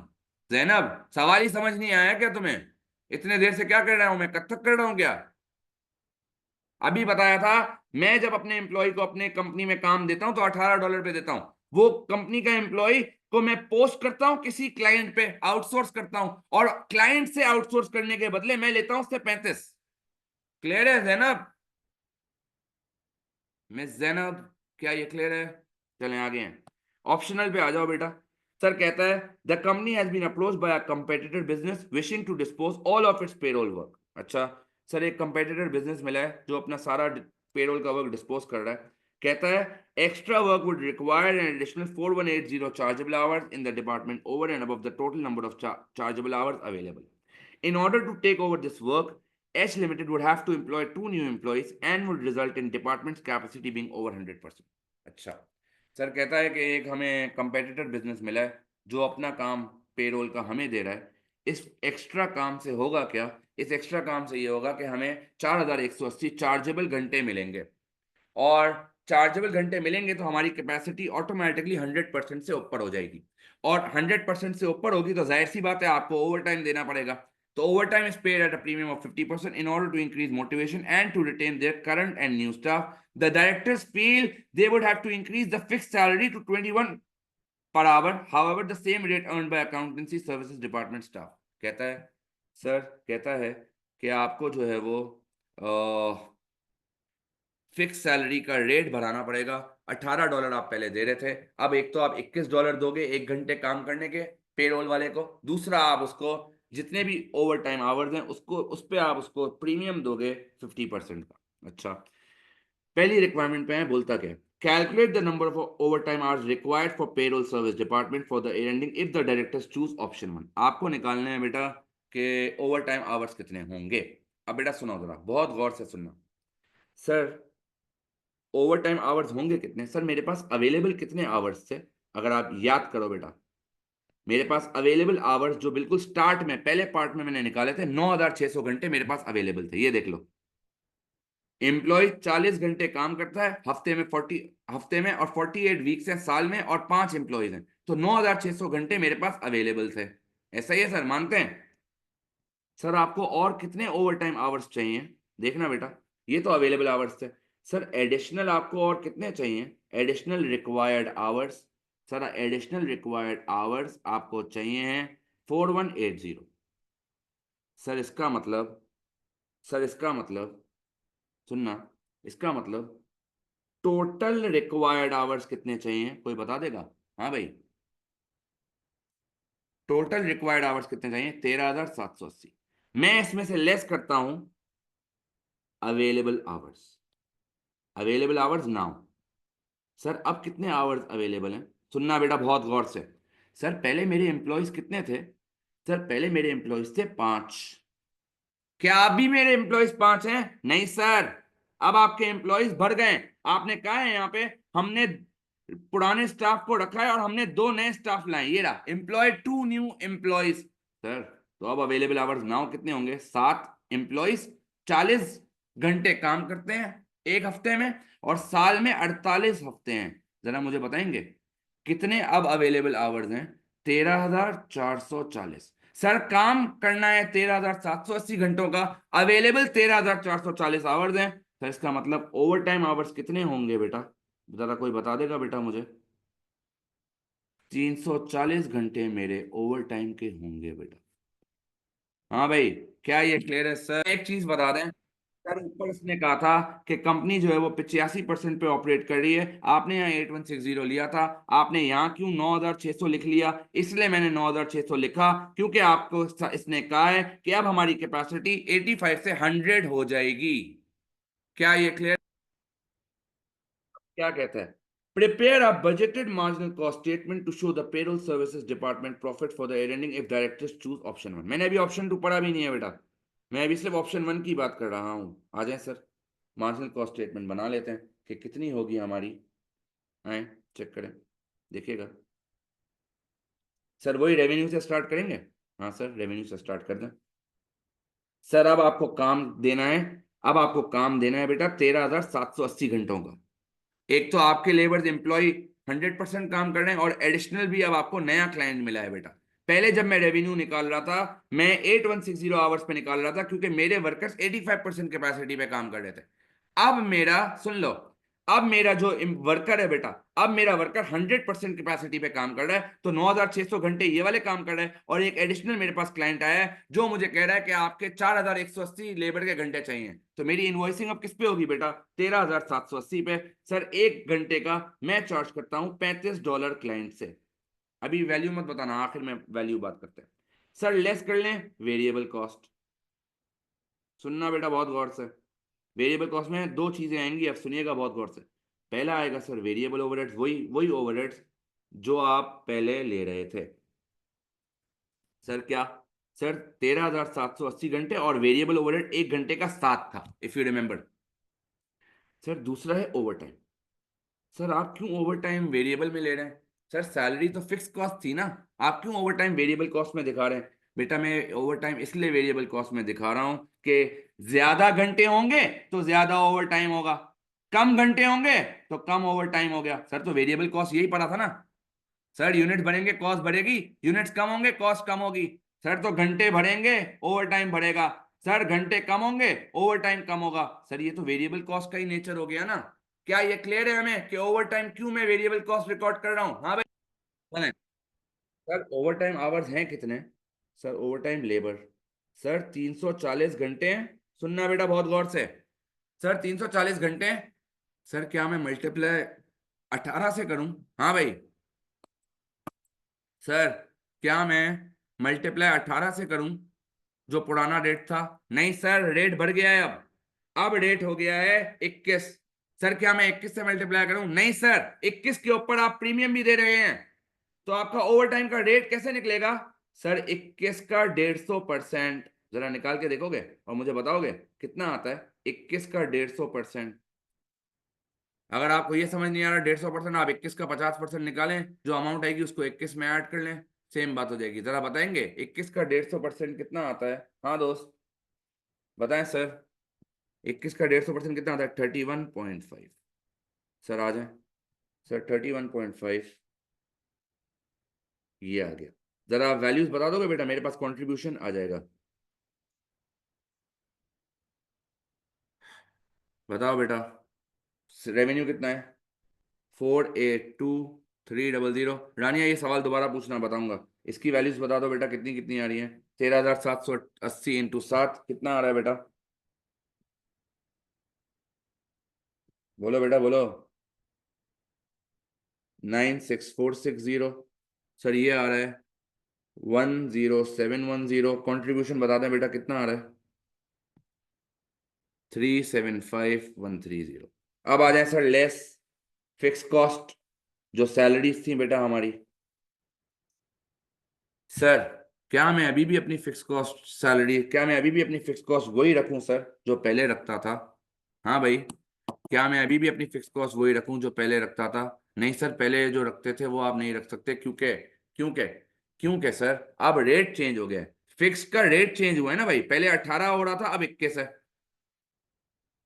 अच्छा सर मुझे एक बात बताएं, मैं इस 21 को 13,780 से मल्टीप्लाई करूं, मैं इस 21 को 9,600 से मल्टीप्लाई करूं, या मैं इस 21 को 13,440 से मल्टीप्लाई करूं? आप बताएं।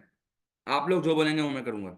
मैं 13,000, मैं ये जो $21 का फिक्स का रेट है, फिक्स लिखा हुआ है ना बेटा, फिक्स 21, मैं इसको मल्टीप्लाई बाय 9,600 पुरानी कैपेसिटी से ही करूं, मैं इसको मल्टीप्लाई 13,780 से करूं, या मैं इसको मल्टीप्लाई 13,440 से करूं? आप मुझे बताएं सर।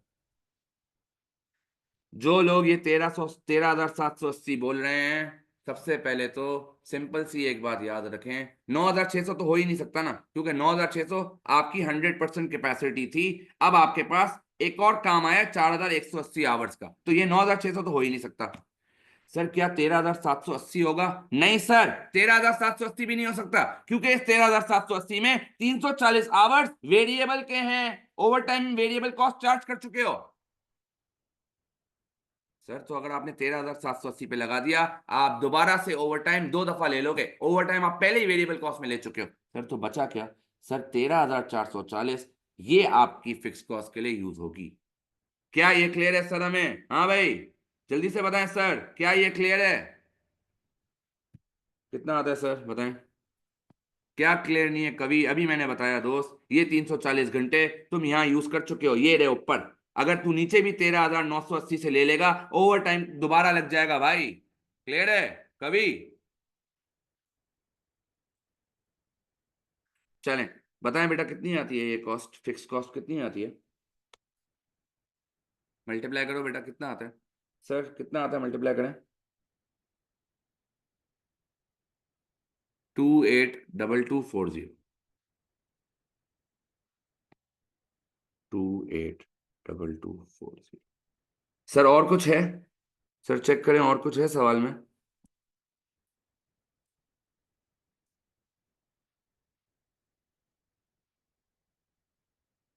और कोई फिक्स कॉस्ट है? चेक करो, कोई नई फिक्स कॉस्ट आई है क्या? हाँ हाँ। सर और कोई नई तो नहीं आई है, लेकिन ऊपर आपको उसने बताया था कि अपॉर्शन के जो फिक्स्ड ओवरहेड्स हैं वो 35,000 के हैं बेटा, ये अपॉर्शनमेंट वाली, ठीक है, तो ये तो सेम ही रहेगा ना बेटा। फिक्स कॉस्ट तो फिक्स कॉस्ट होती है, लेस अपॉर्शन फिक्स कॉस्ट 35,000।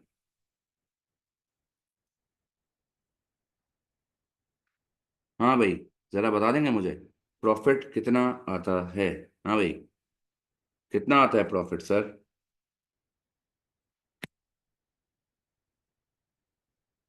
कितना आ रहा है? क्या रिपीट करना है आशिर, 35,000 रिपीट करना है या 282240 रिपीट करना है? पहले प्रॉफिट बता दो, फिर जवाब ले, सवाल लेता हूँ बेटा। 35,000 वाली बात रिपीट कर देता हूँ, बताएं कितना आ रही है जरा। रानिया रुकें 2 मिनट, आंसर बता दें पहले इसका। 57890। आशिर देखो बेटा, जब ऊपर मैंने फिक्स कॉस्ट बिल्कुल स्टार्ट में ब्रेक इवन के लिए ली थी, यहाँ पे मैंने क्या किया था, सैलरी और अपोर्शन ओवरहेड्स देख लो। तो जितनी भी मैंने अभी बात की वो तो सैलरी की ना, ये तो हर सूरत आएगा ही आएगा ना, चाहे मैं ऑप्शन 1 फॉलो करूं या ना करूं। मेरी ओरिजिनल जो सवाल में ये 35,000 का तो कहीं चेंज ही नहीं आ रहा ना दोस्त, ये तो एक अलग अदर फिक्स कॉस्ट है। आशिर क्लियर है? चेंज सिर्फ क्या हो रही है, ये वाला ये ब्रैकेट चेंज हो रहा है, ये तो सेम ही है ना दोस्त। आशिर क्लियर है?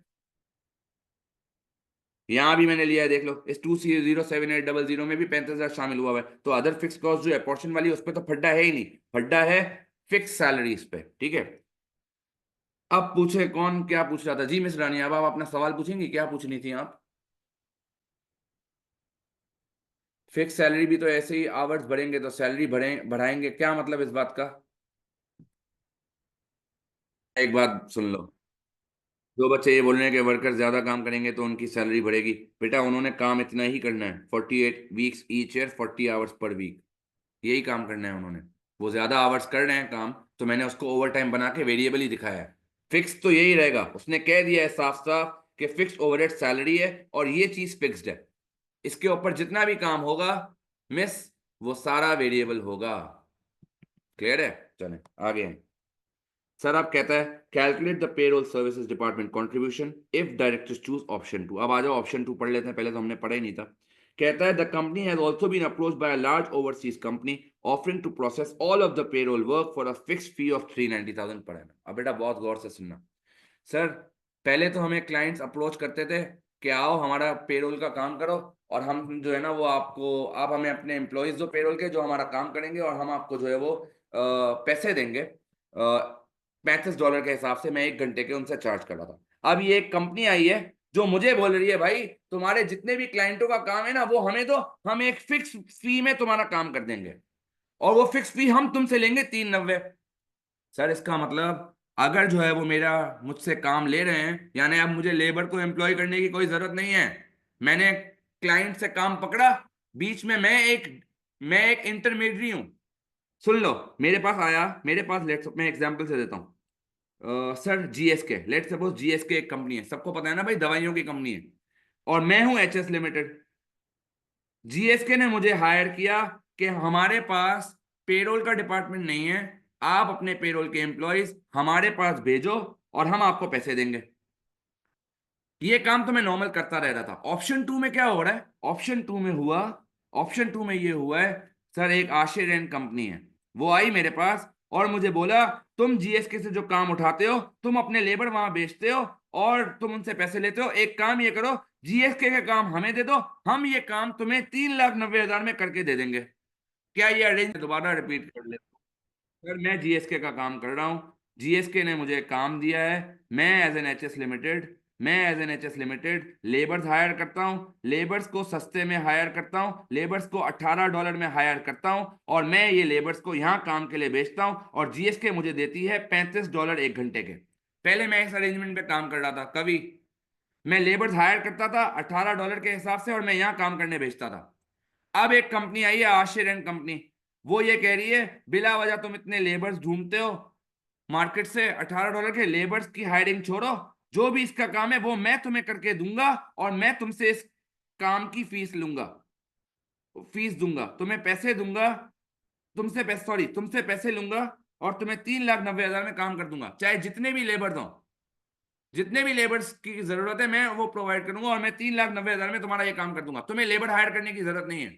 सर अब कहता क्या है, if the directors choose this option the payroll services department would be close down. जैसे मैंने अभी आपको अरेंजमेंट में समझाया, सर अगर मैं किसी कंपनी को दे दूंगा ये काम तो मुझे तो लेबर रखने की जरूरत ही नहीं है ना, मेरी टेंशन खत्म सर। क्यों? वो कंपनी मुझे काम करके देगी, मुझसे 3,90,000 लेगी और मुझे वो पूरा काम करके देगी। अच्छा, H limited would continue to charge its clients an annual fee for providing the data. This would be based on a 22% markup on the cost of annual fixed fee charge। Sir कह रहा है हम अपने client से वही पैसे charge करते रहेंगे जो हम पैसे चार्ज करते थे। कितने पैसे चार्ज करते थे सर? सर जो हम, कह रहा है H limited would continue to charge it client, अपने क्लाइंट को एच लिमिटेड चार्ज करेगा annual fee for providing the data, annual fee ये वाली, और उसके ऊपर 22% मार्कअप रखेगा। पहले तो आवरली था ना 35, अब वो आवरली की बेसिस पे नहीं कह रहा, बोल रहे जो एनुअल फी मैं दे रहा हूं इनको, इसके ऊपर 22% मैं रखकर और मैं क्लाइंट को चार्ज करूंगा। तो वो $35 वाला ऑप्शन अब खत्म हो गया। वो तो क्या था, हम लेबर्स देते थे, यहाँ मैं लेबर्स नहीं दे रहा, यहाँ पे वो मेरा सारा काम कर रही है पेरोल का, मैं उनको डेटा दूंगा, वो काम करके दे देंगे। क्लियर है सर? तो अब सुनना, मुझे कहता है कंट्रीब्यूशन निकालो। सर क्या कंट्रीब्यूशन होगा? सर 3,90,000 मैं अपनी मुझसे जो है वो कंपनी चार्ज कर रही है, और मैं इस 3,90,000 पे 22% रख रहा हूँ बेटा अपने। तो ये 22% विल बी माई कॉन्ट्रीब्यूशन। बताएंगे जरा कितना आता है? हाँ भाई, 85,800। अगर आपको इस तरह समझ नहीं आता सर, आप लंबी कर लें, 3,90,000 आपका, आपको एट दी एंड प्रॉफिट इतना बचेगा। तो आप जो है वो आप जो है वो क्लाइंट को जब चार्ज करोगे, सुन लो, 3,90,000 मुझे पैसे पे करने हैं, मुझे प्रॉफिट और 85,800 का, तो मैं जीएसके से चार्ज करूंगा 390 प्लस 8500। क्या ये क्लियर है? जी बिल्कुल। अब सर मैंने आपको बताया था इंटरमीडियरी हूँ मैं इंटरमीडियरी की तरह काम कर रहा हूँ, ठीक है। चले हैं, कहता है the directors require each department to make a profit of 45,000 for the year ending 31 December। The accountancy service department is budgeted to make a profit of 49,800 for the year. Advise the directors which option they should choose. Justify your answer by considering both financial and non-financial factors। कहता है भाई, directors चाहते हैं कि हर department 45,000 का profit बनाए। कितना profit बना है भाई? 45,000 का। सर मुझे एक बात बता दें, कंट्रीब्यूशन नहीं प्रॉफिट ही हुआ ना बेटा, क्योंकि हमारा मिस अभी फिक्स कॉस्ट का माइनस की है। आप लेबर्स को निकाल दोगे तो वो तो कॉस्ट चली गई आपकी। सुन लो, जो बच्चे ये कह रहे हैं सर ये तो प्रॉफिट हुआ, सर प्रॉफिट नहीं हुआ ना, ये कंट्रीब्यूशन है। अभी मैं इसमें से फिक्स कॉस्ट कहाँ लेस की है? अगर मैं फिक्स कॉस्ट लेस करूं, एक फिक्स कॉस्ट तो होगी नहीं, सैलरी की फिक्स कॉस्ट तो जीरो हो जाएगी। क्यों सर? मैं अब लेबर को ही निकाल रहा हूं, मैं तो अपना पेरोल डिपार्टमेंट बंद कर रहा हूं ना भाई, यहाँ लिखा हुआ है क्लियर कट, मैं तो अपना पेरोल डिपार्टमेंट बंद कर रहा हूं। सर पेरोल डिपार्टमेंट बंद हो रहा है तो सैलरी नहीं दूंगा। सर ये जो एट्रीब्यूटेबल फिक्स कॉस्ट है, जो ये $35,000 की अपॉर्चनेबल फिक्स कॉस्ट है, ये तो बेयर करनी पड़ेगी ना। याद है हमने पढ़ा था, प्रोडक्ट बंद करते हैं फिक्स कॉस्ट सेम रहती है। सर तो फिर एम्प्लॉयज क्यों सेम नहीं रह रहे? क्योंकि एम्प्लॉयज तो सीधा सीधा निकल रहे हैं ना, उनकी सैलरी फिक्स थी। तो अगर एम्प्लॉयज ही निकाल दूंगा तो वो फिक्स कॉस्ट तो सेव हो गई, लेकिन ये वाली फिक्स कॉस्ट थोड़ी सेव हुई रानिया। तो अगर मुझे बोलता कि जरा निकालो इस अरेंजमेंट में प्रॉफिट 2 मिनट के लिए, अगर मैं इस अरेंजमेंट ऑप्शन 2 का अगर मैं प्रॉफिट निकालूं, तो मेरा ऑप्शन 2 का प्रॉफिट पता है क्या होगा? सुनना, 85,800 का कॉन्ट्रीब्यूशन है, लेकिन $35,000 की वो जो अपोर्शन फिक्स कॉस्ट है वो तो दूंगा ही ना बेटा। बताएं कितना आ रहा है? ओ भाई, फिक्स कॉस्ट अपोर्शन कभी भी जो है वो बंद नहीं होती है। अगर तुम ये दे भी दोगी, अगर तुम ये जो है $35,000 बिजनेस बंद भी कर रही हो, तो ये $35,000 की फिक्स कॉस्ट फिर अकाउंटेंसी वाले के पास आ जाएगी, उसको बर्डन बेयर करना पड़ेगा मिस। फिक्स कॉस्ट तो सेम ही रहती है, हाँ डिपार्टमेंट बंद हो जाएगा। बताएंगे सर जरा कितनी आ रही है मेरा प्रॉफिट कितना आ रहा है सर, बताएंगे इससे? सर 50,800 मेरा प्रॉफिट आ रहा है, अगर मैं ऑप्शन 2 यूज करूं बेटा, क्योंकि यहाँ आपको कंपेयर करने के लिए बोला है कि कौन सा ऑप्शन चूज करना चाहिए। और सर अगर मैं ऑप्शन 1 यूज करता हूं तो मेरा 57,890 का प्रॉफिट आता है। ठीक है सर, तो अब मैं ऑप्शन कौन सा चूज करूं? सर आप चूज कर ले, आ जाए। अगर मैं ऑप्शन 1 की बात करता हूं बेटा, ऑप्शन 1 के थ्रू मेरा प्रॉफिट एक्सीड कर रहा है बाय डॉलर। सर किससे एक्सीड कर रहा है? सर टारगेट प्रॉफिट्स है ना, मेरा ऑप्शन 1 के थ्रू प्रॉफिट आ रहा है 57,890 माइनस कितना? 45,000। जरा बता दोगे कितने से प्रॉफिट एक्सीड हो रहा है सर? जी बिल मिस, आपको मैंने बिल्कुल बेसिक्स में ये पढ़ा है, आपको याद नहीं है? 12,890। मिस आपको मैं याद दिला देता हूँ, आपको तो याद ही नहीं है। आए डिसीजन मेकिंग का अब एक सवाल दिखाई देता हूँ आपको। तुम लोग को याद भी तो नहीं रहता बेटा, हर चीज पढ़ाई है। किधर है डिसीजन मेकिंग? सवाल का नाम बता दे तो जाके देख लेना, ठीक है, लेकिन उसके लिए ढूंढना पड़ेगा मुझे। यार वो एक एक था सवाल, वो जेड प्रोडक्ट जहां बंद हो रहा था, कौन सा सवाल था, किसी को कुछ याद है? जेड एक कंपनी थी, एक कंपनी थी, उसका जेड का डिपार्टमेंट बंद हो रहा था। बहुत ही कोई अच्छा सवाल था, कहाँ गया? बिल्कुल स्टार्टिंग में ही मैंने करवाया था आपको।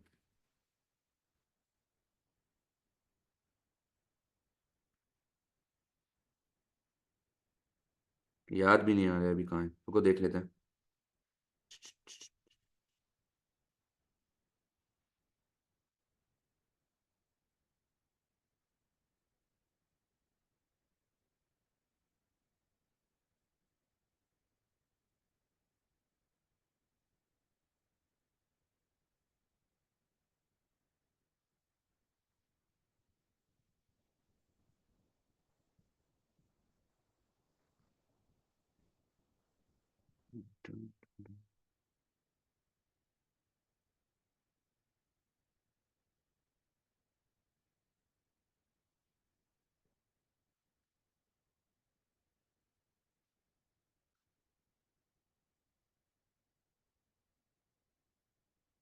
ये रहा सर, ये रहा दिख गया मुझे सवाल।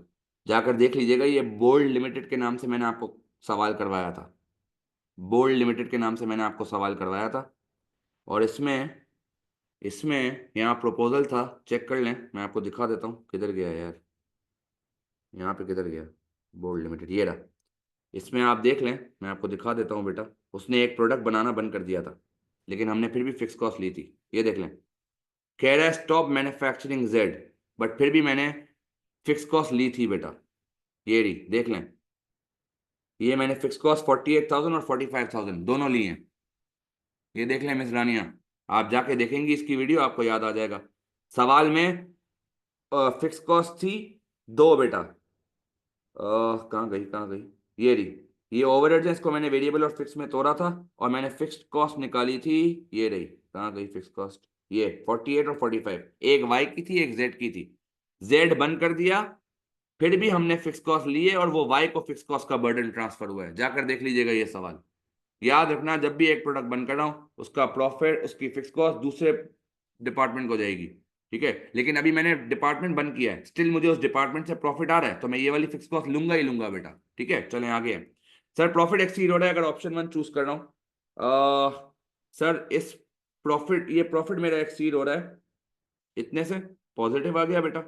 कितने मार्क्स का है सर? 7 मार्क्स का है सर। इससे मेरा टोटल प्रॉफिट ऑफ कंपनी बढ़ जाएगा कितने से? टोटल प्रॉफिट ऑफ कंपनी बढ़ेगा सर 57,890, पेरोल से हो रहा है प्रॉफिट, और अकाउंटेंसी से प्रॉफिट हो रहा है 49,800। जरा बताएंगे मेरा टोटल प्रॉफिट कितने से बढ़ रहा है? बोल रहे हैं फाइनेंशियल एंड नॉन फाइनेंशियल दोनों बताएं। जरा बताओगे बेटा कितना आ रहा है टोटल? जल्दी कर लो, आईपैड की चार्जिंग 3% रह गई है, जल्दी जल्दी बताओ फटाफट से। टोटल प्रॉफिट ऐड करना है मिस, कहां से आप ये 62,870 बता रहे हैं? कभी कैलकुलेशन नहीं आती क्या तुझे भाई? 107,690। सर अगर दोनों डिपार्टमेंट्स काम करेंगे, टोटल प्रॉफिट ये होगा। सर नेगेटिव क्या हो सकता है? सर आपका अकाउंटेंसी डिपार्टमेंट को आप कितने पैसे दे रहे थे, जरा चेक करो सवाल में, ओरिजिनल सवाल में। सर अकाउंटेंसी वाले को आप दे रहे थे कितने, कहाँ लिखा हुआ है, ये रहा 21। अगर आपने पेरोल वाले को 18 से रेट 21 कर दिया, सर क्या अकाउंटेंसी वाले नहीं बोलेंगे भाई ये क्या बात हुई, पेरोल का आपने 18 से रेट 21 कर दिया, हमारा भी 21 से 24 करो? तो सर ये आपका नेगेटिव हो सकता है बेटा। accountancy department employees might demand increased salary। Sir non financial factors क्या हो सकते हैं? ये तो सारे फाइनेंशियल हो गए। सर नॉन फाइनेंशियल फैक्टर्स क्या हो सकते हैं? सर आप ऑप्शन वन में लोगों से ओवर टाइम करवा रहे हैं। सर अगर आप ओवर टाइम करवा रहे हैं, बिजनेस स्टडीज में पढ़ा है ना, या इकोनॉमिक्स में पढ़ा है ना, ओवर टाइम से आप अपने एम्प्लॉय का लेजर टाइम खराब करते हो। जो सोशल लेजर टाइम वो अपनी फैमिली के साथ गुजारना चाहता है, वो अफेक्टेड होता है। हर कोई ओवर टाइम से खुश नहीं होता। कुछ लोग खुश होते हैं कि डबल रेट मिलता है, कुछ लोग खुश नहीं होते, उनको अपनी फैमिली ज्यादा प्यारी है। तो अगर आप उनसे जबरदस्ती ओवर टाइम करवाओगे सर, तो क्वालिटी अफेक्ट होगी। हाँ भाई, ऐसा ही है सर। तो उसके बाद है option two. Sir option two में क्या हो रहा है? सर ऑप्शन टू में आपका प्रॉफिट एक्सीड हो रहा है बाय डॉलर। सर कितने से? सर आपका प्रॉफिट है 50,800 बेटा, और टारगेट प्रॉफिट था 45,000 का। कितने से बढ़ रहा है जरा बता देंगे बेटा? हाँ भाई, कितने से बढ़ रहा है सर? 5,800 से। सर सीधा सीधा लग रहा है कि ये वाला बेनिफिशियल होना चाहिए, ठीक है सर। सर और क्या लिख सकते हैं आप? सर आप ये लिख सकते हैं प्रॉफिट, टोटल प्रॉफिट भी लिख लो बेटा, ये भी एक पॉजिटिव हो गया, total profit of company. Sir 50,800 आपको वहां से प्रॉफिट मिल रहा है, और आपको 49,800 यहाँ से मिल रहा है। टोटल प्रॉफिट बता दोगे इस ऑप्शन से टोटल प्रॉफिट कितना होता है? हाँ भाई, बताएंगे सर? सर 100,600। अब बेटा सुनना, सर नेगेटिव क्या लिखेंगे? बिजनेस स्टडीज में पढ़ा है बेटा, अगर तुम लोगों को रिडंडेंट करोगे, पेरोल डिपार्टमेंट बंद करना हो ना ऑप्शन टू में, बिजनेस स्टडीज में आपने पढ़ा है, अगर आप किसी को रिडंडेंट करोगे ऐसे ही घर नहीं बेच सकते, आपको उसको रिवॉर्ड देना पड़ेगा सर आपकी रिडंडेंसी कॉस्ट इंक्रीज हो जाएगी, और रिडंडेंसी कॉस्ट इंक्रीज होगी तो आपकी कॉस्ट बढ़ेगी और आपका प्रॉफिट कम हो जाएगा। आप किसी को ऐसे ही रिडंडेंट नहीं कर सकते, पैसे देने पड़ेंगे सर नॉन फाइनेंशियल में क्या लिख सकते हैं? सर नॉन फाइनेंशियल में बहुत सारे पॉइंट्स लिख सकते हो सर। ये जो नई कंपनी है वो क्वालिटी ऑफ वर्क कैसा देगी मुझे नहीं पता, quality of work is not reliable. ऐसा ना हो आश्चर्य कंपनी सही काम ना कर रही हो और जीएसके का क्लाइंट मेरे हाथ से चले जाए। सर और नेगेटिव क्या हो सकता है सर? सुन लें सर, व्हाट इफ आश्चर्य कंपनी डेडलाइंस मेट ना करे? सर जीएसके आश्चर्य कंपनी को थोड़ी जानता है, जीएसके तो एचएस लिमिटेड को जानता है। तो what if deadlines are not met, reputation खराब होगी, बहुत सारे फैक्टर्स हो सकते हैं। तो आप अपनी रिकमेंडेशन में क्या लिखोगे बेटा? सीधा सीधा आप ये लिखोगे, चुपचाप से ऑप्शन वन एक्सेप्ट कर लो। क्यों ऑप्शन वन एक्सेप्ट कर लो? एक तो टोटल प्रॉफिट भी ज्यादा है, दूसरा reputation will not be at stake, क्योंकि ऑप्शन टू में तो खतरा है, एक तो प्रॉफिट भी कम हो, ऊपर से सर हमारी गुडविल और ब्रांड इमेज भी खराब हो, तो क्या फायदा सर ऐसा? और आगे वही रट्टे वाली थ्योरी है, state three limitations of cost volume profit analysis, drawbacks या डिसएडवांटेजेस लिखने हैं बेटा आपको, ब्रेक इवन के लिख